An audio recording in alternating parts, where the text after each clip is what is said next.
Good morning. This joint hearing of the Subcommittee on Cybersecurity, Information Technology, and Government Innovation and the Subcommittee on National Security, the Border, and Foreign Affairs will come to order. Good morning and welcome, everyone. Without objection, the chair may declare a recess at any time, and I recognize myself for the purpose of making an opening statement right now. Good morning and welcome to today's historic hearing, which I'm co-chairing with Mr. Grothman, whose subcommittee held an important hearing on this topic last year. I want to thank my colleagues on the Oversight Committee. They've been steadfast in demanding transparency on the sightings reported by military pilots and armed forces. Their commitment to digging for the truth is exactly what this country needs to cut through the secrecy surrounding this issue. And many high-ranking individuals in the military and intelligence communities believe UAPs demand greater attention, and thus the purpose for this hearing today. Former National Security Advisor H.R. McMaster said on Bill Maher's program that, quote, "there are phenomena that have been witnessed by multiple people that are just inexplicable by the science available to us."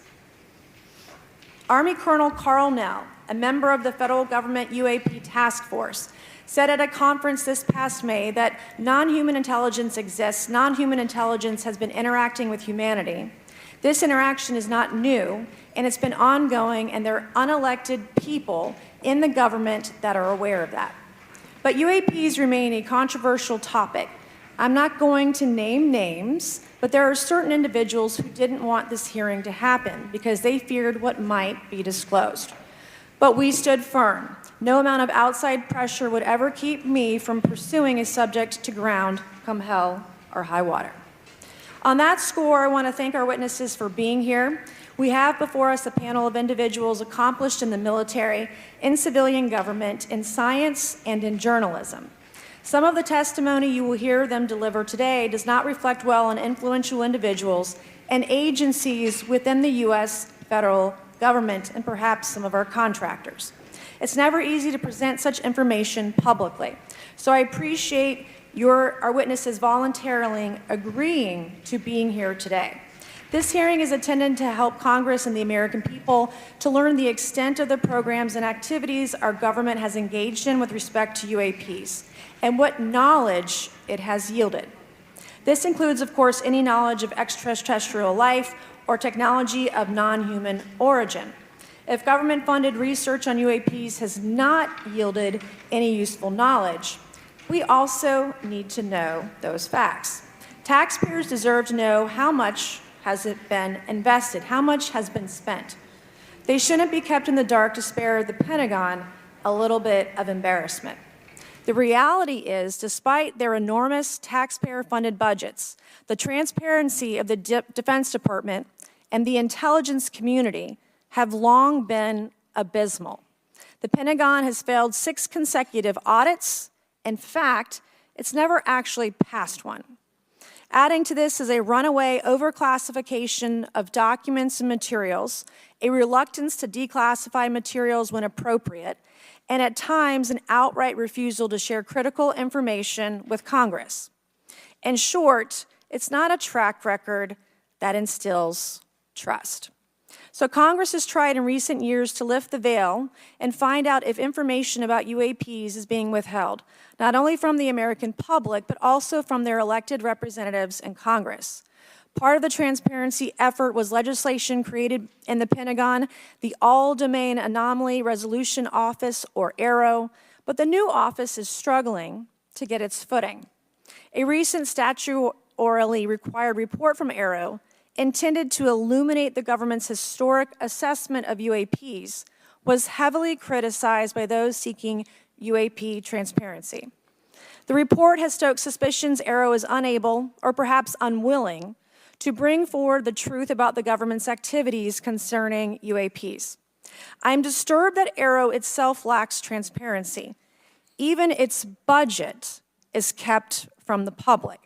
So if there is no there, then why are we spending money on it, and by how much?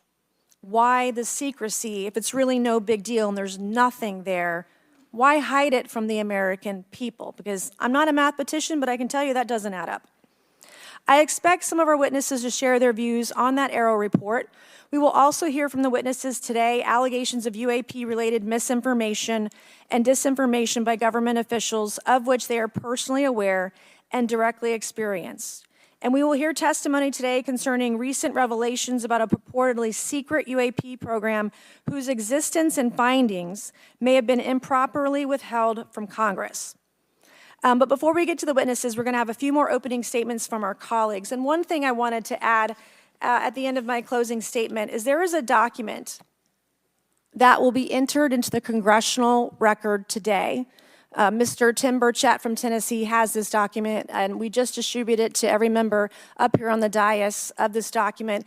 But this is going to be the original document from the Pentagon about Immaculate Constellation that Michael Shellenberger delivered to Congress today. So thank you, Mr. Shellenberger, for this information. We are all reading it in real time now, and Mr. Burchett will enter it into the record. But 12 pages about this unacknowledged special access program that your government says does not exist.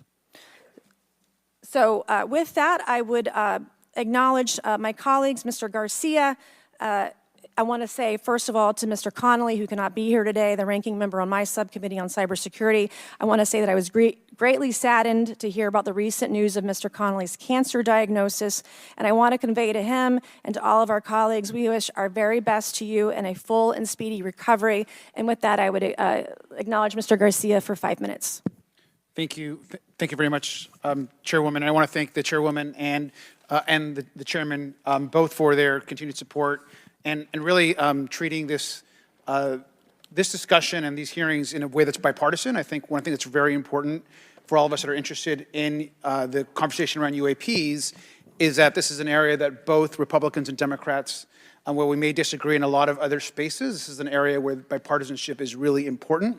And in fact, I would add it's critical that we all continue to work together in a way that moves forward with the truth and important disclosure. So we're here to have a bipartisan and serious conversation, I believe, about our national security.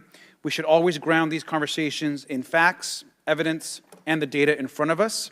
I want to note that we have our witnesses here. I want to thank you all for being here, and note that also amongst you have folks that have also served us in our military. And I know that for many of you, this has been a difficult process, but I'm very grateful to have you with us today, and thank you for joining us. I also want to note that today's hearing builds on a quite, I think, also historic public hearing that we had many months ago that Mr. Grothman and others helped lead in this very same hearing room, where I believe we began a really important public conversation about UAPs. And so I want to thank him for that, and I especially want to thank Chairwoman Mace for her continued advocacy on this topic. I also want to start with some facts. We know that there are objects or phenomena observed in our airspace, as our witnesses will testify, and also possibly in our oceans. In many cases, we don't know what they are, and this is, of course, why we're discussing UAPs. Now, the All-Domain Anomaly Resolution Office, AARO, has reported hundreds of UAPs that remain, quote, uncharacterized and unattributed, and which, quote, appear to have demonstrated unusual flight characteristics or performance capabilities and require further analysis. This is our own AARO office. Now, we shouldn't prejudge what they might be. I'm certainly not going to. We need evidence. But what we are detecting things, and we know that we don't understand them, and this is worth investigating. Now, the American people have legitimate questions, and I believe it's critical that Congress should help address them. This is about the truth and science and facts. Now, transparency and faith in our institutions is vital in a good democracy. Now, I'm proud to say that this hearing will build on that important bipartisan work, and I want to thank everyone for being involved, including members of our committee. Now, in our last hearing in July, we heard testimony that a significant number of pilots of major airlines have witnessed UAPs as well, but have no real confidential way of reporting them to the government. We heard that commercial pilots who encounter UAPs may be hesitant to speak openly due to stigma or fear of retaliation. We also know that AARO has reported that, and I want to quote, that most reports still reflect a bias towards restricted military airspace, a result of reporting from military personnel and sensors present in such areas. And so the lack of ability for civilian pilots raises real safety concerns and limits our ability to understand UAPs. This is a particular piece of this conversation that I am very interested in. Now, our last hearing inspired us to introduce the Safe Airspace for Americans Act, joined by Chairman Grothman, Chairwoman Mace, and a bipartisan group of co-sponsors. I see some of our leaders from Safe Airspace for Americans Act here, and that would create a safe reporting for UAP process, which we want to continue to do. Now, members of both parties and senior officials in multiple administrations have now taken an interest in this issue. Mainstream media, in many cases, are beginning to take more of an interest in this issue, and we should all be proud to carry that work and build confidence for the American people. I believe we can always be more transparent. To me, this hearing and others are simply about the truth and getting to the facts of what these UAPs actually are. It's very important that we show that Democrats and Republicans in Congress can work together to cut through misinformation and look for a serious and thoughtful way to have the discussion in public. Many of us have also called for additional public hearings to discuss UAPs. This should be a topic that continues on throughout the Congress so that we can gather more information, data, and work with the relevant agencies to gather more information. Finally, just want to add that those that are here on this dais, many of us have participated also in classified briefings as well, and where we have also gained a lot of important, I think, and interesting information, at least I personally have. And so with that information, we want to continue today's hearing, and I thank all of our witnesses for being here. And with that, I'd like to yield back. Thank you, Mr. Garcia, and I'd now like to recognize Mr. Grothman for a 5-minute introduction. Thank you. Good morning. I'd like to thank our witnesses for being here one more time. This is a topic I've been interested in since 8th grade. I'd like to thank Ms. Mace for working with me on this topic and for making this a joint subcommittee hearing. Last year, the Subcommittee on National Security, the Border and Foreign Affairs held an historic hearing to understand the potential national security risk of unidentified anomalous phenomena, or UAPs. We heard from former Navy Commander David Fravor, who shared firsthand experience with a UAP engaged while on duty in the Pacific.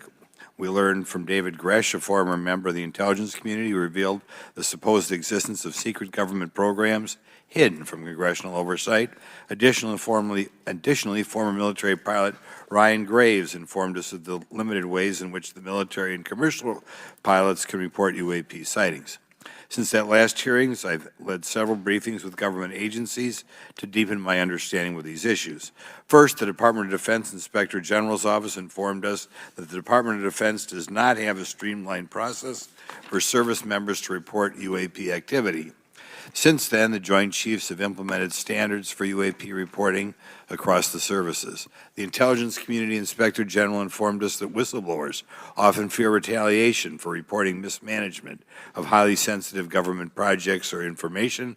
Finally, AARO has expressed to the committee that, like any other federal government agency, it's faced challenges in its establishment, specifically in hiring staff to manage UAP historical records and coordinating with other federal agencies. While these agencies have been helpful to us in understanding the challenges that come from collecting UAP data, none of them have been able to substantiate the claims made at this hearing last year by David Grush. Despite our committee members endlessly questioning these agencies inside and outside of a SCIF. I hope our witnesses today will be able to provide evidence and content that is worthwhile to our pursuits of eliminating government waste and increasing transparency. To help alleviate some of the roadblocks, I'm supportive of measures that were included in last year's National Defense Authorization Act to increase transparency and improve record-keeping measures when it comes to UAPs. But I believe there's still more work to go. I co-led the Safe Airspace for Americans Act with Ranking Member Garcia, which requires the Federal Aviation Administration to develop procedures to collect UAP data from civilian aviators. I look forward to working with members of Congress to see that this legislation and other UAP legislation crosses the finish line. I'm deeply alarmed by the reporting of the massive drone swarm that flew over Langley Air Force Base in Virginia last December. Langley is the home of the 1st Fighter Wing, which maintains half of the F-22s in the U.S. Air Force inventory. Reports of this incident indicate these drones were roughly 20 feet long, flying more than 100 miles an hour at an altitude of over 3,000 feet. Yet the origin of these drones and their operators remains a mystery. This incident and other sightings near sensitive military installations highlights the complexity of the UAP challenge facing our intelligence, defense, and homeland security committees. Whether these phenomena are the result of foreign adversaries developing advanced technologies or something else entirely, we must take them seriously, investigate them thoroughly, and assess their implications on national defense. The repeated UAP sightings around sensitive military sites underscores the need for innovative defensive strategies beyond traditional measures. They also highlight the urgent need for updated policies to address emerging threats as well as more effective interagency cooperation and intelligence sharing. However, none of this is going to be possible without transparency. For far too long, critical information about UAPs has been either classified or ignored, leaving the American public and key congressmen without clarity needed to make informed decisions. Declassifying reports and fostering a more open dialogue about UAPs will not only increase the public trust, but also encourage collaboration between government, the scientific community, and our allies. Quite frankly, there's been things that have been kept secret that is, I think, old enough that there is no reason it shouldn't be released, regardless of any so-called, private information. A transparent approach will allow us to share insights, identify patterns, and develop new strategic defenses. As we continue to investigate these phenomena, we must do so with a mindset of protecting our country, advancing scientific discovery, and upholding the trust of the American people, who right now I don't think have trust, and it's just obvious I don't have trust. We cannot shy away from the unknown, especially when the stakes are so high. I look forward to discussing these matters with the witnesses today. I'm hopeful we can learn from the testimony and come out of this hearing with actionable ideas to advance UAP transparency. Actually, the idea is just to say, in my mind, go back 15 years and everything has to be released. I'm hopeful that we can learn from their testimony and come out of this hearing. And with that, I yield back. Thank you. I'll now recognize Mr. Moskowitz for a 5-minute introduction. Thank you, Chairwoman. Good morning, everyone. I first want to thank the chairs and ranking members for holding the hearing today on this topic and, again, having a second hearing. I want to thank the witnesses for coming forward today to share your expertise on UAPs and the need to build trust through transparency. But first, I want to mention, you might be wondering why Chairman Comer has allowed me to be a ranking member today, but it's really only because our dear friend, Jerry Connolly, is not here. As Chairwoman Mace mentioned, he was diagnosed with esophageal cancer, and all of us on this committee know Jerry, and he's a fighter, and we're praying for him and hoping for his speedy recovery. So today's hearing marks this committee's second meeting dedicated to UAP transparency. I was pleased, as I know all of us are, on the bipartisanship that existed in last year's hearing, and even though we can't talk about what happens in the classified settings, the bipartisanship that has existed in those settings with the questions members have asked. Last year's hearing was a great example of open dialogue about UAPs, and we must remain committed to sharing information with the American people. And I think you see that commitment based on the people here and the commitment across the political spectrum. I personally have worked with multiple members of this committee, but I want to particularly thank Congressman Burchett, Mace, Luna, and Garcia for working on bipartisan pieces of legislation. In recent years, Congress has taken numerous bipartisan steps towards greater transparency. In 2022, in the NDAA, we created the All-Domain Anomaly Resolution Office to investigate unidentified flying objects. Following AARO, along with ODNI, released an unclassified report on UAP sightings. Of the 366 sightings included in the report, 171 remain uncharacterized, with some of these appearing to have demonstrated unusual flight characteristics or performance capabilities.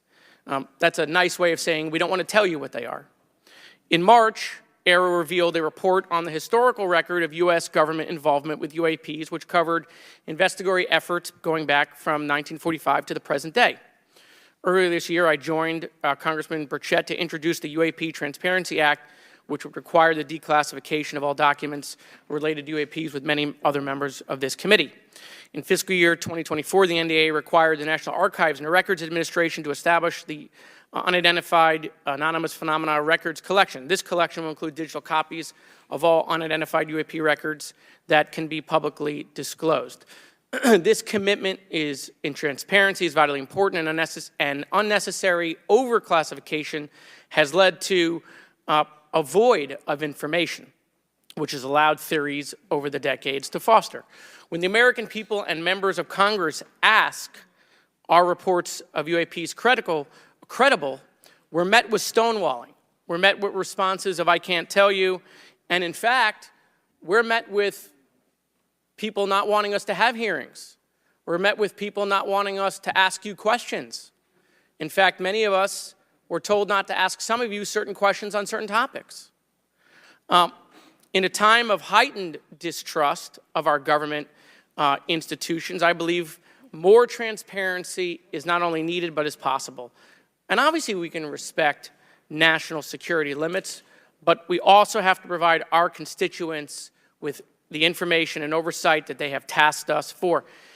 As part of this, government agencies must maintain open lines of communication with members of Congress. And there are regular questions that Americans have. What are UAPs? Are they real? Are they ours? How has this technology been developed? How do they get funded? Right? And now we've seen this has gone from a long time ago where you could discredit people because it's some guy living in a Winnebago. You're able to see people now, these are pilots, these are military, these are folks with serious backgrounds. This has changed the face of this because now we have video. People will have questions. We know there are advanced technology programs. Almost 15 years ago, one of those came out of Area 51 to go after Osama bin Laden. And the only reason we know about that is because one of those helicopters was downed. Americans have questions about whistleblowers who have come forward to talk about retribution.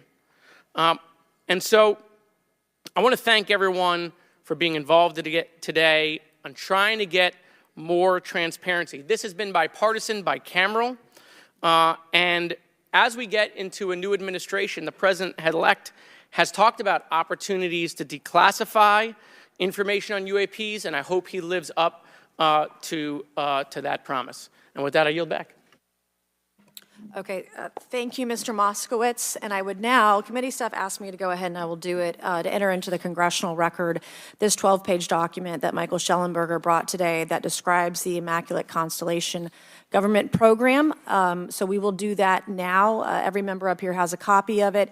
The first section talks about the unacknowledged special access program called Immaculate Constellation, and the second section about USG imagery intelligence. And Representative Luna just told me if I say Immaculate Constellation, I'll be on some list. Maybe a FISA warrant, so come at me, bro, I guess. But without objection, entered in the record. All right, so next we will introduce our witnesses for today's hearing. Thank you so much for being here. Our first witness is retired Rear Admiral Tim Gallaudet, who retired from the U.S. Navy and is now the Chief Executive Officer at Ocean STL Consulting. Our second witness is Mr. Lou Elizondo, a former Department of Defense official and author of a recent bestseller book about UAPs. Our third witness is Mr. Michael Schellenberger, founder of the newsletter Public and author of a recent journalistic piece about special access programs, including one widely identified as Immaculate Constellation. I swear the staff wants me on a list. Okay, and our last witness today is Mr. Michael Gold, a former NASA official who is also a member of the NASA UAP Independent Study Team. Welcome, everyone. We are pleased to have you today. Pursuant to Committee Rule 9G, the witnesses will please stand and raise your right hands. This is where it gets real. Do you solemnly swear to affirm that the testimony that you are about to give is the truth, the whole truth, and nothing but the truth, so help you God? Let the record show that the witnesses all answered in the affirmative. We appreciate all of you being here today and look forward to your testimony. Let me remind the witnesses that we have read your written statements and they will appear in full in the hearing record. You guys may be seated. Please limit your oral statements to 5 minutes. As a reminder, please press the button in front of you so the microphone is turned on so that everyone in the room, members included, can hear you. When you begin to speak, the light in front of you will turn green. After 4 minutes, the light will turn yellow. When the red light comes on, your 5 minutes has expired, and we would ask that you please wrap it up. So I will first recognize Rear Admiral Gallaudet to please begin your opening remarks. Thank you, Chairwoman Mace, Chairman Grothman, Ranking Members Connolly and Garcia, and members of the committee. Thank you for this opportunity to testify today regarding unidentified anomalous phenomena, or UAP. Confirmation that UAPs are real came to me in January of 2015 when I was serving as the commander of the Navy Meteorology and Oceanography Command. At the time, my personnel were participating in a pre-deployment naval exercise off the U.S. East Coast. It included the USS Theodore Roosevelt Carrier Strike Group, and this exercise was overseen by the United States Fleet Forces Command, led by a 4-star admiral who at the time was also my superior officer. During this exercise, I received an email on Navy's secure network from the operations officer of U.S. Fleet Forces Command. The email was addressed to all the subordinate commanders, and the subject line read in all capital letters, "Urgent Safety of Flight Issue." The text of the email was brief but alarming, with words to the effect, "If any of you know what these are, tell me ASAP. We are having multiple near mid-air collisions, and if we do not resolve this soon, we are going to have to shut down the exercise." Attached to the email is what is now known as the Go Fast video, captured on the forward-looking infrared sensor of one of the Navy F-A-18 aircraft participating in the exercise. The now declassified video showed an unidentified object exhibiting flight and structural characteristics unlike anything in our arsenal. The implication of the email was clear. The author was asking whether any of the recipients were aware of classified technology demonstrations that could explain these objects. Because the DoD policy is to rigorously deconflict such demonstrations of classified technology demonstrations that could explain these objects. Because the DoD policy is to rigorously deconflict such demonstrations with live exercises, I was confident this was not the case.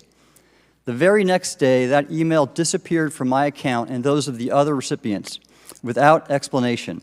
Moreover, the commander of Fleet Forces Command and the operations officer never discussed the subject. Even during weekly meetings specifically designed to address issues affecting exercises like the one in which the Theodore Roosevelt Strike Group was participating. This lack of follow-up was very concerning to me. As the Navy's chief meteorologist at the time, I was responsible for reducing safety of flight risks.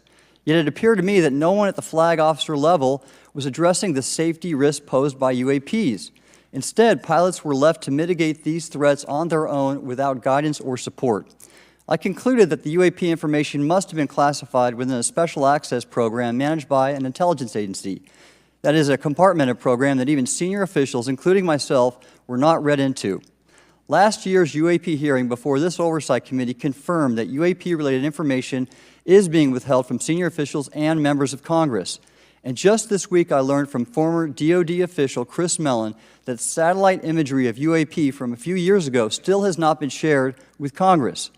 Equally concerning, last year's UAP hearing also revealed that elements of the government are engaged in a disinformation campaign to include personal attacks designed to discredit UAP whistleblowers. Having never signed a non-disclosure agreement regarding UAPs, and now as a private citizen, I've become an advocate for greater UAP transparency from the government. The continued overclassification surrounding UAPs has not only hindered our ability to effectively address these phenomena, but has also eroded trust in our institutions. While I applaud previous bipartisan legislation passed by Congress concerning UAPs, a more comprehensive approach is needed to address the broader implication of UAP on public safety and national security, as well as the socioeconomic opportunities that open UAP research could unlock. Therefore, I recommend Congress take the following action, which I believe will receive bipartisan support. First, establish robust oversight of the executive branch's management of UAP information by directing key officials, beginning with the director of the DoD's All-Domain Anomaly Resolution Office, to provide comprehensive briefings on what the government knows about UAP and does not know. Two, enact the provisions of the UAP Disclosure Act that establish a UAP Records Review Board to ensure independent oversight, transparency, and accountability in the government's handling of UAP information. And 3, strengthen the UAP Disclosure Act and future reauthorizations with provisions that mandate a whole-of-government approach to addressing UAP. In closing, I will share my personal reasons for speaking out on this topic. First, as a former science agency leader, having led the National Oceanic and Atmospheric Administration, I've always sought the truth in human knowledge and thought. Now that we know UAP are interacting with humanity, and these include unidentified submerged objects in the ocean, we should not turn a blind eye, but instead boldly face this new reality and learn from it. Additionally, at a time when leaders in government leave much to be desired, I feel obligated to show moral leadership on this issue of UAP disclosure by validating the credibility of the courageous men and women who have come out as witnesses and whistleblowers to expose the truth. My speaking out has encouraged others to do the same, and it's my hope over time that a number of your constituents will want to know the truth and about UAP, and this number will increase to such an extent that the congressional action I have just recommended will become inevitable. Thank you, and I look forward to your questions. Thank you. I will now recognize Mr. Elizondo for his opening statement. Greetings, Chairwoman Mace, Chairman Grothman, Ranking Members Connolly and Garcia, and members of the committee. It is my honor and privilege to testify before you on the issue of unidentified anomalous phenomenon, formerly known as UFOs. On behalf of our brave men and women in uniform and across the intelligence community, as well as my fellow Americans who have awaited this day, thank you for your leadership on this important matter. Let me be clear, UAP are real. Advanced technologies not made by our government or any other government are monitoring sensitive military installations around the globe. Furthermore, the U.S. is in possession of UAP technologies, as are some of our adversaries. I believe we are in the midst of a multi-decade secretive arms race, one funded by misallocated taxpayer dollars and hidden from our elected representatives and oversight bodies. For many years, I was entrusted with protecting some of our nation's most sensitive programs. In my last position, I managed a special access program on behalf of the White House and the National Security Council. As such, I appreciate the need to protect certain sensitive intelligence and military information. I consider my oath to protect secrets as sacred, and I will always put the safety of the American people first. With that said, I also understand the consequences of excessive secrecy and stovepiping. Nowhere was this more apparent than in the aftermath of 9/11, which many of us remember all too well. I believe that America's greatness depends on 3 elements: A, a watchful Congress, B, a responsive executive branch, and C, an informed public. Over the last decade and a half, I learned that certain UAP programs were and are operating without any of these elements. Although much of my government work on the UAP subject still remains classified, excessive secrecy has led to grave misdeeds against loyal civil servants, military personnel, and the public, all to hide the fact that we are not alone in the cosmos. A small cadre within our own government involved in the UAP topic has created a culture of suppression and intimidation that I've personally been victim to, along with many of my former colleagues. This includes unwarranted criminal investigations, harassment, and efforts to destroy one's credibility. Most Americans would be shocked to learn that the Pentagon's very own Public Affairs Office openly employs a professional psychological operations officer as the singular point of contact for any UAP-related inquiries from citizens and the media. This is unacceptable. Many of my former colleagues and I have provided classified testimony to both the Department of Defense and the Intelligence Community Inspector General, and many of us have subsequently been targeted by this cabal with threats to our careers, our security clearances, and even our lives. This is not hyperbole, but a genuine fact, and this is wrong. To fix these problems, I propose 3 principal actions. First, Congress and the President should create a single point of contact responsible for a whole-of-government approach to the UAP issue. Currently, the White House, CIA, NASA, the Pentagon, Department of Energy, and others play a role, but no one seems to be in charge, leading to unchecked power and corruption. Second, we need a national UAP strategy that will promote transparency and help restore the American public's trust at a time when the public's trust is at an all-time low. This strategy should include a whole-of-government approach, including the academic and scientific communities, the private sector, and our international partners and allies. Third, Congress should create a protected environment so whistleblowers desperate to do the right thing, can come forward without fear. As it currently stands, these whistleblowers suffer because of stigma, a code of silence, and concerns about retaliation. These whistleblowers should be encouraged to come forward in ways that protect them against any forms of retaliation. Policies and procedures should ensure that protection, and for those who refuse to cooperate, it is up to the members of this committee and the other lawmakers to wield their subpoena power against hostile witnesses and prevent additional government funding to those UAP efforts that remain hidden from congressional oversight. In closing, we as Americans have never been afraid of a challenge. In fact, we thrive on them, whether it's eradicating polio or going to the moon. We don't run from a challenge, we take it head on. To the incoming administration and Congress, I say to you, we need immediate public transparency, and this hearing is an important step on that journey. If we approach the UAP topic in the same way as we as Americans have met other challenges, we can restore our faith in our government institutions. Together, we can usher in a new era of accountable government and scientific discovery. I believe that we as Americans can handle the truth, and I also believe the world deserves the truth. Thank you, esteemed members of Congress, for your time today. It is profoundly appreciated by many. Thank you. I ask unanimous consent for Representatives Ogles of Tennessee and Boebert of Colorado to be waived onto the subcommittee for today's joint subcommittee hearing for the purpose of asking questions. Without objection, so ordered. I would now like to recognize Mr. Schellenberger for his introductory remarks. Chairwoman Mace, Chairman Grothman, Ranking Member Connolly, Ranking Member Garcia, members of the subcommittees, thank you for inviting my testimony. One of Congress's most important responsibilities is oversight of the executive branch in general and the military and intelligence community in particular. Unfortunately, there is a growing body of evidence that the U.S. government is not being transparent about what it knows about unidentified anomalous phenomena, and that elements within the military and the IC are in violation of their constitutional duty to notify Congress of their operations. President-elect Donald Trump and former President Barack Obama have both said that the government has information about UAPs that it has not released. There are other explanations for UAPs than that they represent a new form of life or non-human life. Current dominant alternative theories, including those put forward by AARO, are that UAPs are some kind of natural phenomena we don't yet understand, like ball lightning or plasma. They could also be part of some new U.S. or foreign government weapons programs, such as drones, aircraft, balloons, CGI, hoaxes, or birds. Whatever UAPs are, Congress must be informed, as must the people of the United States. We have a right to know what UAPs are, no matter what they are.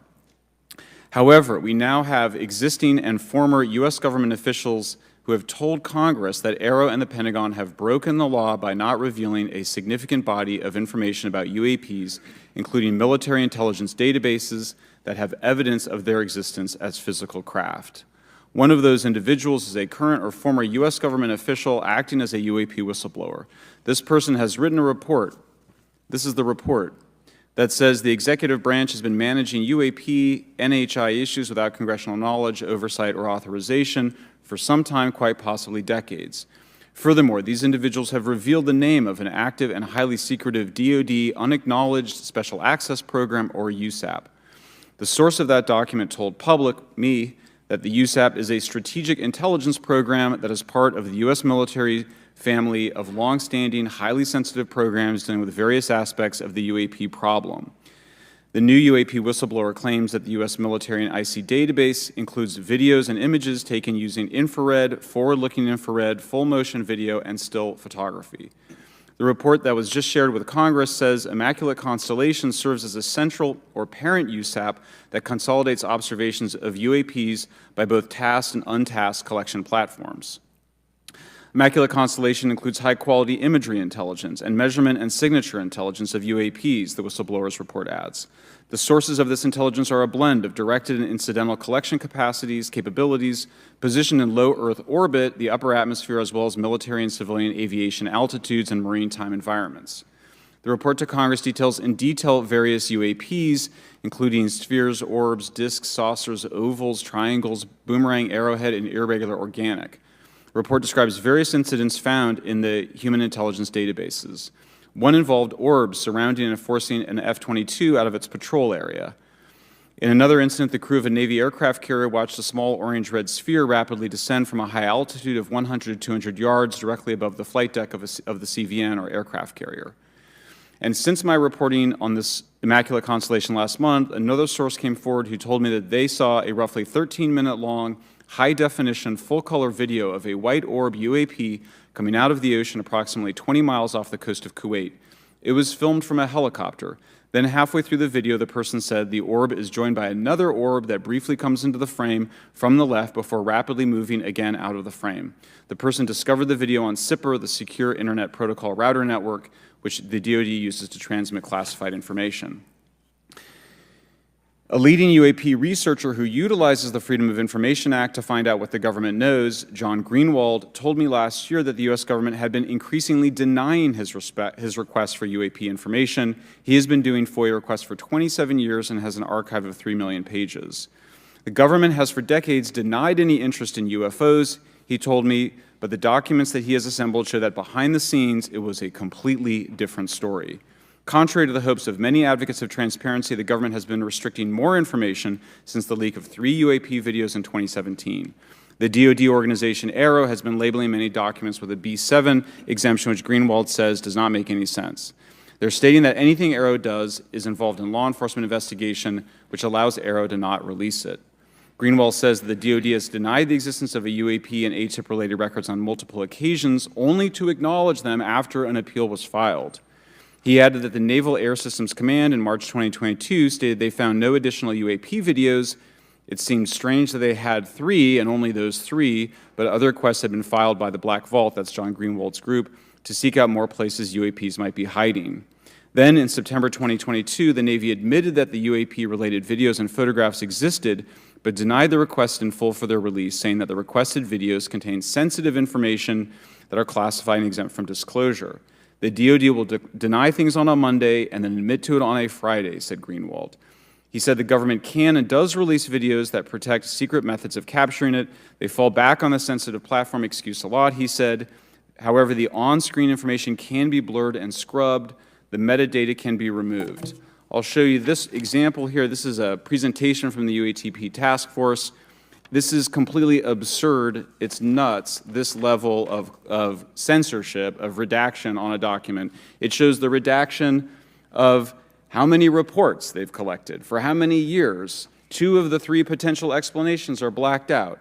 The Pentagon, the intelligence community is treating us like children. It's time for us to know the truth about this. I think that we can handle it. Thank you very much. Thank you. I would now like to recognize Mr. Gold for 5 minutes. Thank you, Chairwoman Mace, Chairman Grothman, Ranking Members Connolly and Garcia, Representative Moskowitz, and distinguished members of both subcommittees. I'm grateful to all of you, as well as your intrepid staff, for the opportunity to testify, and would like to begin by discussing courage. Courage is what it takes to tackle this topic, and courage in the face of adversity is what I see in front of me, beside me, and behind me. Per my introduction, I am currently the Chief Growth Officer at Redwire Space and have had several leadership positions at NASA. That being said, I want to be clear that I am speaking exclusively on my own behalf and not for Redwire, NASA, or any other organization. However, I am here today to speak out for science. Science we're confronted with resistance and ridicule. For example, members of the NASA UAP Independent Study Team, particularly those in academia, were mocked and even threatened for simply having the temerity to engage in the study of UAP. Our best tool for unlocking the mystery of UAP is science, but we cannot conduct a proper inquiry if the stigma is so overwhelming that just daring to be part of a NASA research team elicits such a vitriolic response. Therefore, one of the most important actions that can be taken relative to exposing the truth of UAP is to combat the stigma. And this is where I believe that NASA can be eminently helpful. The NASA brand is synonymous with hope, optimism, and credibility. If you were to take a walk down the National Mall, you would immediately see the NASA logo on t-shirts, hats, and bumper stickers. Few federal agencies enjoy this kind of popularity. I've never seen anyone wearing an Office of Personnel Management t-shirt, which is why NASA could play such an influential role. Specifically, NASA could, with relatively little cost and effort, host symposia on UAP, or even just participate in existing panels examining the topic. NASA personnel stepping forward and participating in such discussions would make a powerful statement to the scientific community that UAP should be taken seriously and researched accordingly. In regard to research, NASA has vast archives, much of which may contain important UAP data. Again, for relatively little cost and effort, NASA could create an AI or ML algorithm that could search the agency's archives for anomalous phenomena. I suspect that such an effort would not only result in information that will help us to understand UAP, but could result in data that will assist in other areas of scientific inquiry, such as anomalous weather or meteorite activity. Beyond its existing archives, NASA could act as a clearinghouse for civilian and commercial UAP data. During my work on the UAP Independent Study Team, it quickly became evident that there is no clear or well-publicized process for civilian pilots to report UAP sightings. The stigma associated with UAP hampers the number of pilots that would report such phenomena, but even for those who overcome the stigma, I believe the current FAA guidance is largely unknown and poorly understood. In order to effectively collect UAP data, the independent study team recommended the use of NASA's Aviation Safety Reporting System, or ASRS. This system, which is administered by NASA and funded by the FAA, provides a confidential means for the reporting of safety violations in a voluntary and non-punitive manner. Over 47 years, the ASRS has collected nearly 2 million reports. ASRS is the perfect tool to collect UAP data, which could then be collated by NASA and shared with the public at large. Leveraging ASRS could create a treasure trove of UAP data, potentially hundreds of thousands of reports, supporting this hearing's goal of exposing the truth. And I'm grateful to our two co-chairs and other members who have already incorporated this idea into proposed legislation. At this hearing, and as others have demonstrated, the UAP issue is justifiably dominated by national security and defense. However, I would urge the subcommittees to keep in mind the numerous ways that NASA and the FAA, as well as commercial activities in the air, in space, and in the water, can generate a massive amount of invaluable data on anomalous phenomena. I cannot help but be excited by the potential for such an endeavor, since scientific discovery is driven by anomalies. It's the existence and study of anomalies that led to the theory of relativity, quantum mechanics, and nearly all of humanity's scientific breakthroughs. This is why the study of UAPs should be embraced, since whatever is occurring, the chance to garner new knowledge should never be ignored. We must be thorough in collecting information, fearless in making conclusions, and open to following the data, no matter how mundane or extraordinary the results may be. I began this testimony by praising the Joint Subcommittee members for their courage, and I will end by echoing that sentiment. As the saying goes, the truth is out there. We just need to be bold enough and brave enough to face it. Thank you. Thank you. Thank you all. I will now recognize myself for 5 minutes of questioning. I have a lot of questions, and I have a lot of witnesses. So I would just ask, if it's yes or no, to please just tell me yes or no. If it requires more than that, be very succinct, because I would like to go down the line and ask as many questions as possible. So for the Admiral this morning first, former DoD official Chris Mellon reached out to you about satellite imagery from 2017 that depicts a UAP. What were the dates in 2017 when this occurred? I can't share with you the details, ma'am, but I can do it in a closed setting, and I can also tell you the agency that wrote a report on it. Okay, so who has the imagery? I can tell you that in a closed setting. Can you describe what was depicted in the satellite imagery? Just a description. It was a UAP, ma'am. That's it? No other description? The term that the analysts used, they called it the button. It was a disc-shaped object. Okay, where was it? I can't tell you that, ma'am. Okay. All right. Okay, Mr. Elizondo, you state in your testimony that, quote, advanced technologies not by our government or any other government are monitoring sensitive military installations around the globe, end quote. If these technologies are not made by any government, who's making them? Private companies, or are you implying they are crafted by a non-human intelligence? Well, ma'am, that's precisely why we're here. The problem is that, temporally speaking, over decades, not just the last 10 years, to put this in perspective, when Are these private companies you're implying, or is this non-human intelligence? It may be both. Okay. When it comes to Blue Force Technologies, I would not be able to discuss Okay. that, ma'am, Are you read into secret UAP crash retrieval programs? We would have to have a conversation in a closed session, ma'am. I signed documentation 3 years ago that restricts my ability to discuss specifically crash retrievals. I submitted for my book through the DOPSR process, which took a year for it to be reviewed.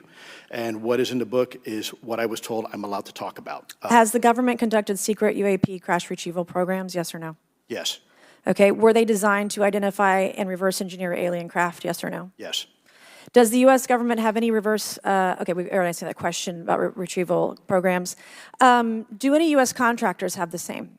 I would prefer to address that in a closed session, ma'am. Okay. In your book, you mentioned government employees who've been injured by UAPs, placed on leave, and receiving government compensation for their injuries. Is that correct? That is correct. How can the government deny we have recovered craft if they're paying people because they've been injured by recovered craft? Ma'am, that's a great question. That's why I think we're here again, because I've seen the documentation by the U.S. government for several of these individuals who have sustained injuries as a result of a UAP incident. It's a crazy idea, right? The hypocrisy and the logic. Okay, Mr. Schellenberger, I'm going to say it again to be very clear. Immaculate Constellation. What's its mission and how are they funded? Its mission is to, as I stated, its mission is to, it's an unacknowledged special access program. Its mission is to document UAPs. Okay, and do you, for your story and your report, do you have more than one credible source? I do. Sourcing, okay. I do. And then why do you believe your sources to be credible? How do you judge the veracity of the documentation you've been provided about this program? I checked the sources, and they are who they say they are. They are current or former government officials. I wanted to also add that I did not specify that they were Defense Department employees. I didn't specify the agency nor the gender. Would they have included non-government employees, people that aren't employed by the government? These are, I'm comfortable saying that these are government or previously government employees. Any of them currently employed by a private contractor or private contractors? I'd rather not say. Okay. What's the key takeaway, just a few seconds, about the Immaculate Constellation document you provided us today? I think that what the American people need to know is that the U.S. military and intelligence community are sitting on a huge amount of visual and other information, still photos, video photos, other sensor information, and they have for a very long time. And it's not those fuzzy photos and videos that we've been given. There's very clear High res. images, high resolution. How many visuals, graphics, videos, photos? I mean, I've been told hundreds, maybe thousands. I mean, I also wanted to say, because there was some conversation around concern around the revealing of these materials, revealing the source collections, but some of these are shot from helicopters using normal videos of oceans. I just think that's absurd that somehow you're going to be revealing some secret U.S. technology by revealing that you've photographed orbs off the coast of Kuwait. Okay, thank you. I have 8 seconds. Mr. Gold, did the NASA Independent Study Team get briefed on what you call OSAP? Very quickly. I flagged the Advanced Aerospace Weapons System Application Program to our chair and our DFO. We did not get briefed, but I believe it is definitely worth looking into. That was probably the largest UAP review effort ever, and I think produced a lot of interest data, including revealing Nimitz. I don't know if my fellow witness, Lou, might want to, he did yeoman's work on it, might want to comment. Okay. All right, I'm going to turn to Mr. Moskowitz, who will be recognized for 5 minutes of questioning. Thank you, Madam Chairwoman. So, Mr. Gold, you gave a whole diatribe for a couple of minutes about UAPs, science, data collection, stigma.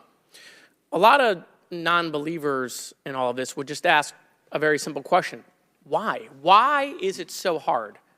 Right? Like, why are people, anytime they ask, why are they always thwarted? Why are they always judged? Why is they always have misinformation spread? Why is there always retribution? Why is it always met with an ear? What's the why? If it doesn't exist, why is it such a problem? I think if you go through the history of science, Representative, it is always difficult for breakthroughs and new information, regardless of whether it's UAP or any other kind of discovery. And in science, we're supposed to be open, but when you break with the orthodoxy of what's believed, whether it's Galileo saying that the Earth doesn't rotate, or the Earth rotates around the sun, or the sun doesn't rotate around the Earth, it's always challenging for new beliefs. And the more extraordinary those discoveries, the more extraordinary those new beliefs, it's very difficult. So I think this is natural. There's natural conservatism that when it comes to science, but this issue in particular has been very difficult where, again, even to attempt to study it becomes problematic. But every hearing like this, every news report, every video, documentaries. I was privileged to be a part of something Dan Fair is putting together. I think many of us have interviewed for it, documentary over 30 different government officials. Every brick in the wall will help get us closer to getting to the truth. I appreciate that. Mr. Elizondo, did I have that correct? Sir. I'm a recovering lawyer, so I'm going to put my hat on for a second. You said you signed a document. Love that. Who gave that to you? The U.S. government, sir. Okay, you have a copy of it? It is stored in a SCIF right now. I do not have possession of it. The U.S. government does. What department of the U.S. government gave you this document? I will say the Department of Defense. Unfortunately, I can't say in this forum much more than that. You specifically said the document said you can't talk about crash retrieval. Well, you know, you can't talk about Fight Club if there's no Fight Club. Correct. Okay, I'm just making an observation. Yes, sir. So that document that you signed, that you said exists, specifically said you can't talk about crash retrieval. Correct, sir. It was a limitation on what because already I'd been speaking publicly about the topic, and so the document said you can continue saying X, Y, Z, but you cannot discuss the topic. When you, of crash give retrievals. me the atmosphere of signing this document. You're in a room by yourself? I'm in a SCIF with a security officer, sir. Just one-on-one, anybody else? There may have been an assistant as well. It was in a SCIF within a Department of Defense facility. Give me your background real quick.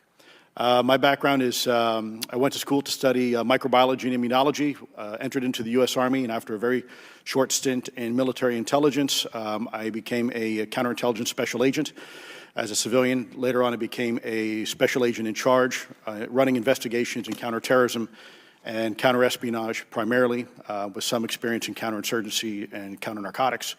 And then in 2009 timeframe, when I came back to the Pentagon after a tour with the Director of National Intelligence, I quickly became part of a program that was originally called OSAP that evolved into the program now called ATIP, which is where those videos that we now see, the Go Fast, the Gimbal, the FLIR, that was part of our effort, sir. Right, so you're not some conspiracy theorist. You actually have a legitimate background. Well, sir, I'm certainly not a conspiracy theorist. I'm fact-based, just say facts. So when you're in this room, I want to paint the picture for everybody. You're in this room, you're by yourself, you're in a SCIF, you're handed a document. How long is the document? It's about a page front and back. So basically, you have some things they call trigraphs, which I cannot, again, talk to. How long were you given to sign the document? As long as I needed, sir. And what if you didn't sign it? Well, I suspect there'd be repercussions. I wouldn't have access to certain information. Were you allowed to ask a lawyer, or weren't allowed to ask for a lawyer to review the document? It wasn't an option, but they probably wouldn't have allowed me to, because the document itself was pretty explicit about you have to be, wait, you're putting me in an interest, let me try to thread the needle here. There are certain documents that we have in the U.S. government that allow people to have access to certain programs, whether it's a special, and I'm going to be very generic here, whether it's a special access program or a controlled access program, SAP, CAP, whatnot. How many people have to sign that document? It depends how many people are going to get access to the information, sir. Okay. Last question. Doctor, real quick, can you tell us about the Omaha incident in greater detail? I've read your background, right? Some people would label you as a member of the deep state, since you worked in government for a long period of time. But can you tell us more about that incident? You've written a lot about that. I wrote a lot about incidents like it, Congressman, but that specific incident involved the USS Omaha, littoral combat ship, again, something that was aloft but had no observable exhaust or control surfaces, so it was something that couldn't be explained, and then they saw it enter the water from the atmosphere and going through the air-sea interface, and so thus exhibiting trans-medium travel. Thank you. I yield back. Thank you. I'll now recognize Mr. Grothman for 5 minutes of questioning. Yeah, we'll start with Mr. Gallaudet. During a previous UAP hearing, Navy Commander David Fravor discussed the TikTok object engaged in 2004. Are you familiar with the incident, the TikTok incident? Yes, sir. And that's almost 20 years ago, right? Yes, sir. It's been said there are more videos, documents, and reports related to this incident. Do you believe the information regarding the TikTok incident should be available to all members of Congress? And in your expertise, what reason would the Department of Defense possibly have for not releasing information that's over 20 years old? Thank you, Congressman. I don't think there's any good reason to withhold information and important data, especially of national security concern, from Congress. What would they say? I will speculate, sir, that they don't want to share that kind of information because it reveals weaknesses in our ability to monitor and protect our airspace. Okay. In your written testimony, you claim last year's UAP hearing before this Oversight Committee confirmed that UAP-related information is, well, it's not only being withheld, but that elements of the government are engaging in a disinformation campaign to include personal attacks designed to discredit UAP whistleblowers. Could you elaborate on that statement a little? Yes, sir. Earlier this year, I met with the DoD's All-Domain Anomaly Resolution Office, and what I thought would be a 90-minute meeting just to meet with leadership turned out to be an hours-long influence operation on me, where they attempted to convince me of the validity of the very flawed and error-ridden historical records report. In addition, they tried to have me question very valid UAP reports like the Tic Tac incident, and even coming to stating possibly that the Tic Tac was American technology. And then, of course, if you ask David Fravor or Alex Dietrich, the two witnesses, they were convinced it was otherwise. And then, and they also cast discredit on various UAP whistleblowers and witnesses to question their validity and credibility as witnesses. Okay. We'll go to Mr. Elizondo. Hope I got that right, or not, at least Close not enough, that sir. right. You're familiar with the recent drone incursion over Langley Air Force Base? Yes, sir. The owners of these drones remain unclear. The U.S. military has not been able to give us in Congress an answer. Given your experience with the Department of Defense and the intelligence community, how frequently are UAP sightings over military installations? And secondly, I suppose hypothetically you could have incursions over just, say, regular airports. Is it obvious these incursions are more likely over military facilities than just a random airport out there? Yes, sir. There's definitely enough data to suggest that there is certainly some sort of relationship between sensitive U.S. military installations, also some of our nuclear equities, and also some of our Department of Energy sites. There is a long historical record that some of your colleagues may have, documentation that demonstrates this. This is not a new trend. This has been going on for decades, and that information has been obfuscated, unfortunately, from folks like you in this committee. And I think that's problematic because ultimately, at the end of the day, we have a significant situation here. We have something that can enter into U.S. airspace completely with no attribution. And how long has this been going on? Sir, decades, and there's information that will hopefully be entered into the Can you record. think of any possible reason why they can't release any information they have on something, say, 15 or 20 years old? Sir, if I could echo my colleague here, Admiral Gallaudet, I think one of the big issues that we have in the intelligence community, Department of Defense, is we don't want to broadcast any potential vulnerabilities or weaknesses in our national defense systems or our intelligence collection platforms. Therefore, when you have a conversation where you address a problem for which there is no solution, it makes that a very uncomfortable conversation to have. Okay, we'll switch to Mr. Schellenberger. The primary reason you're here today is because you published an article on the news publication that you own called Public, right? Alleging that a new unnamed government whistleblower has come forward asserting that a highly classified program exists dedicated to recovery and reverse engineering of UAP technologies. Can you give us what specific evidence you have or that your source provided you to substantiate the claims about the existence of the Immaculate Constellation program? Well, you have the report in front of you now, so you can see it for yourself. I checked the report, and I did not find it based on existing cases. It was new cases for me. I hadn't found anybody. So that answered for me that it was not obviously circular reporting, which is one of the big concerns in this space. I also had the name of the program confirmed by more than one additional source. So yeah, and then of course I checked to make sure that the source was who they claimed to be. Okay. I should also say that when I said before it was this database, it is a much broader program than that. It also includes human intelligence, and then, as you mentioned, the retrieval and the reversal. Any knowledge of what country these things originated in? No, I have no idea. Okay. Okay, I will now recognize Mr. Burchett for 5 minutes of questions. Thank you, Chair Lady. I request unanimous consent to enter into the record documents provided to us regarding legacy UAP programs and psychological operations. Lou Elizondo. So ordered. I also want to thank my buddy Jeremy Corbell for providing us documents and access to some whistleblowers. Mr. Elizondo, what is your last position with the federal government? Sir, I was the Director of National Program Special Management Staff, managing a White House Special Access Program on behalf of the National Security Council. How would you characterize UAPs? An enigma, sir, and a frustration. We're talking about technologies that can outperform anything we have in our inventory.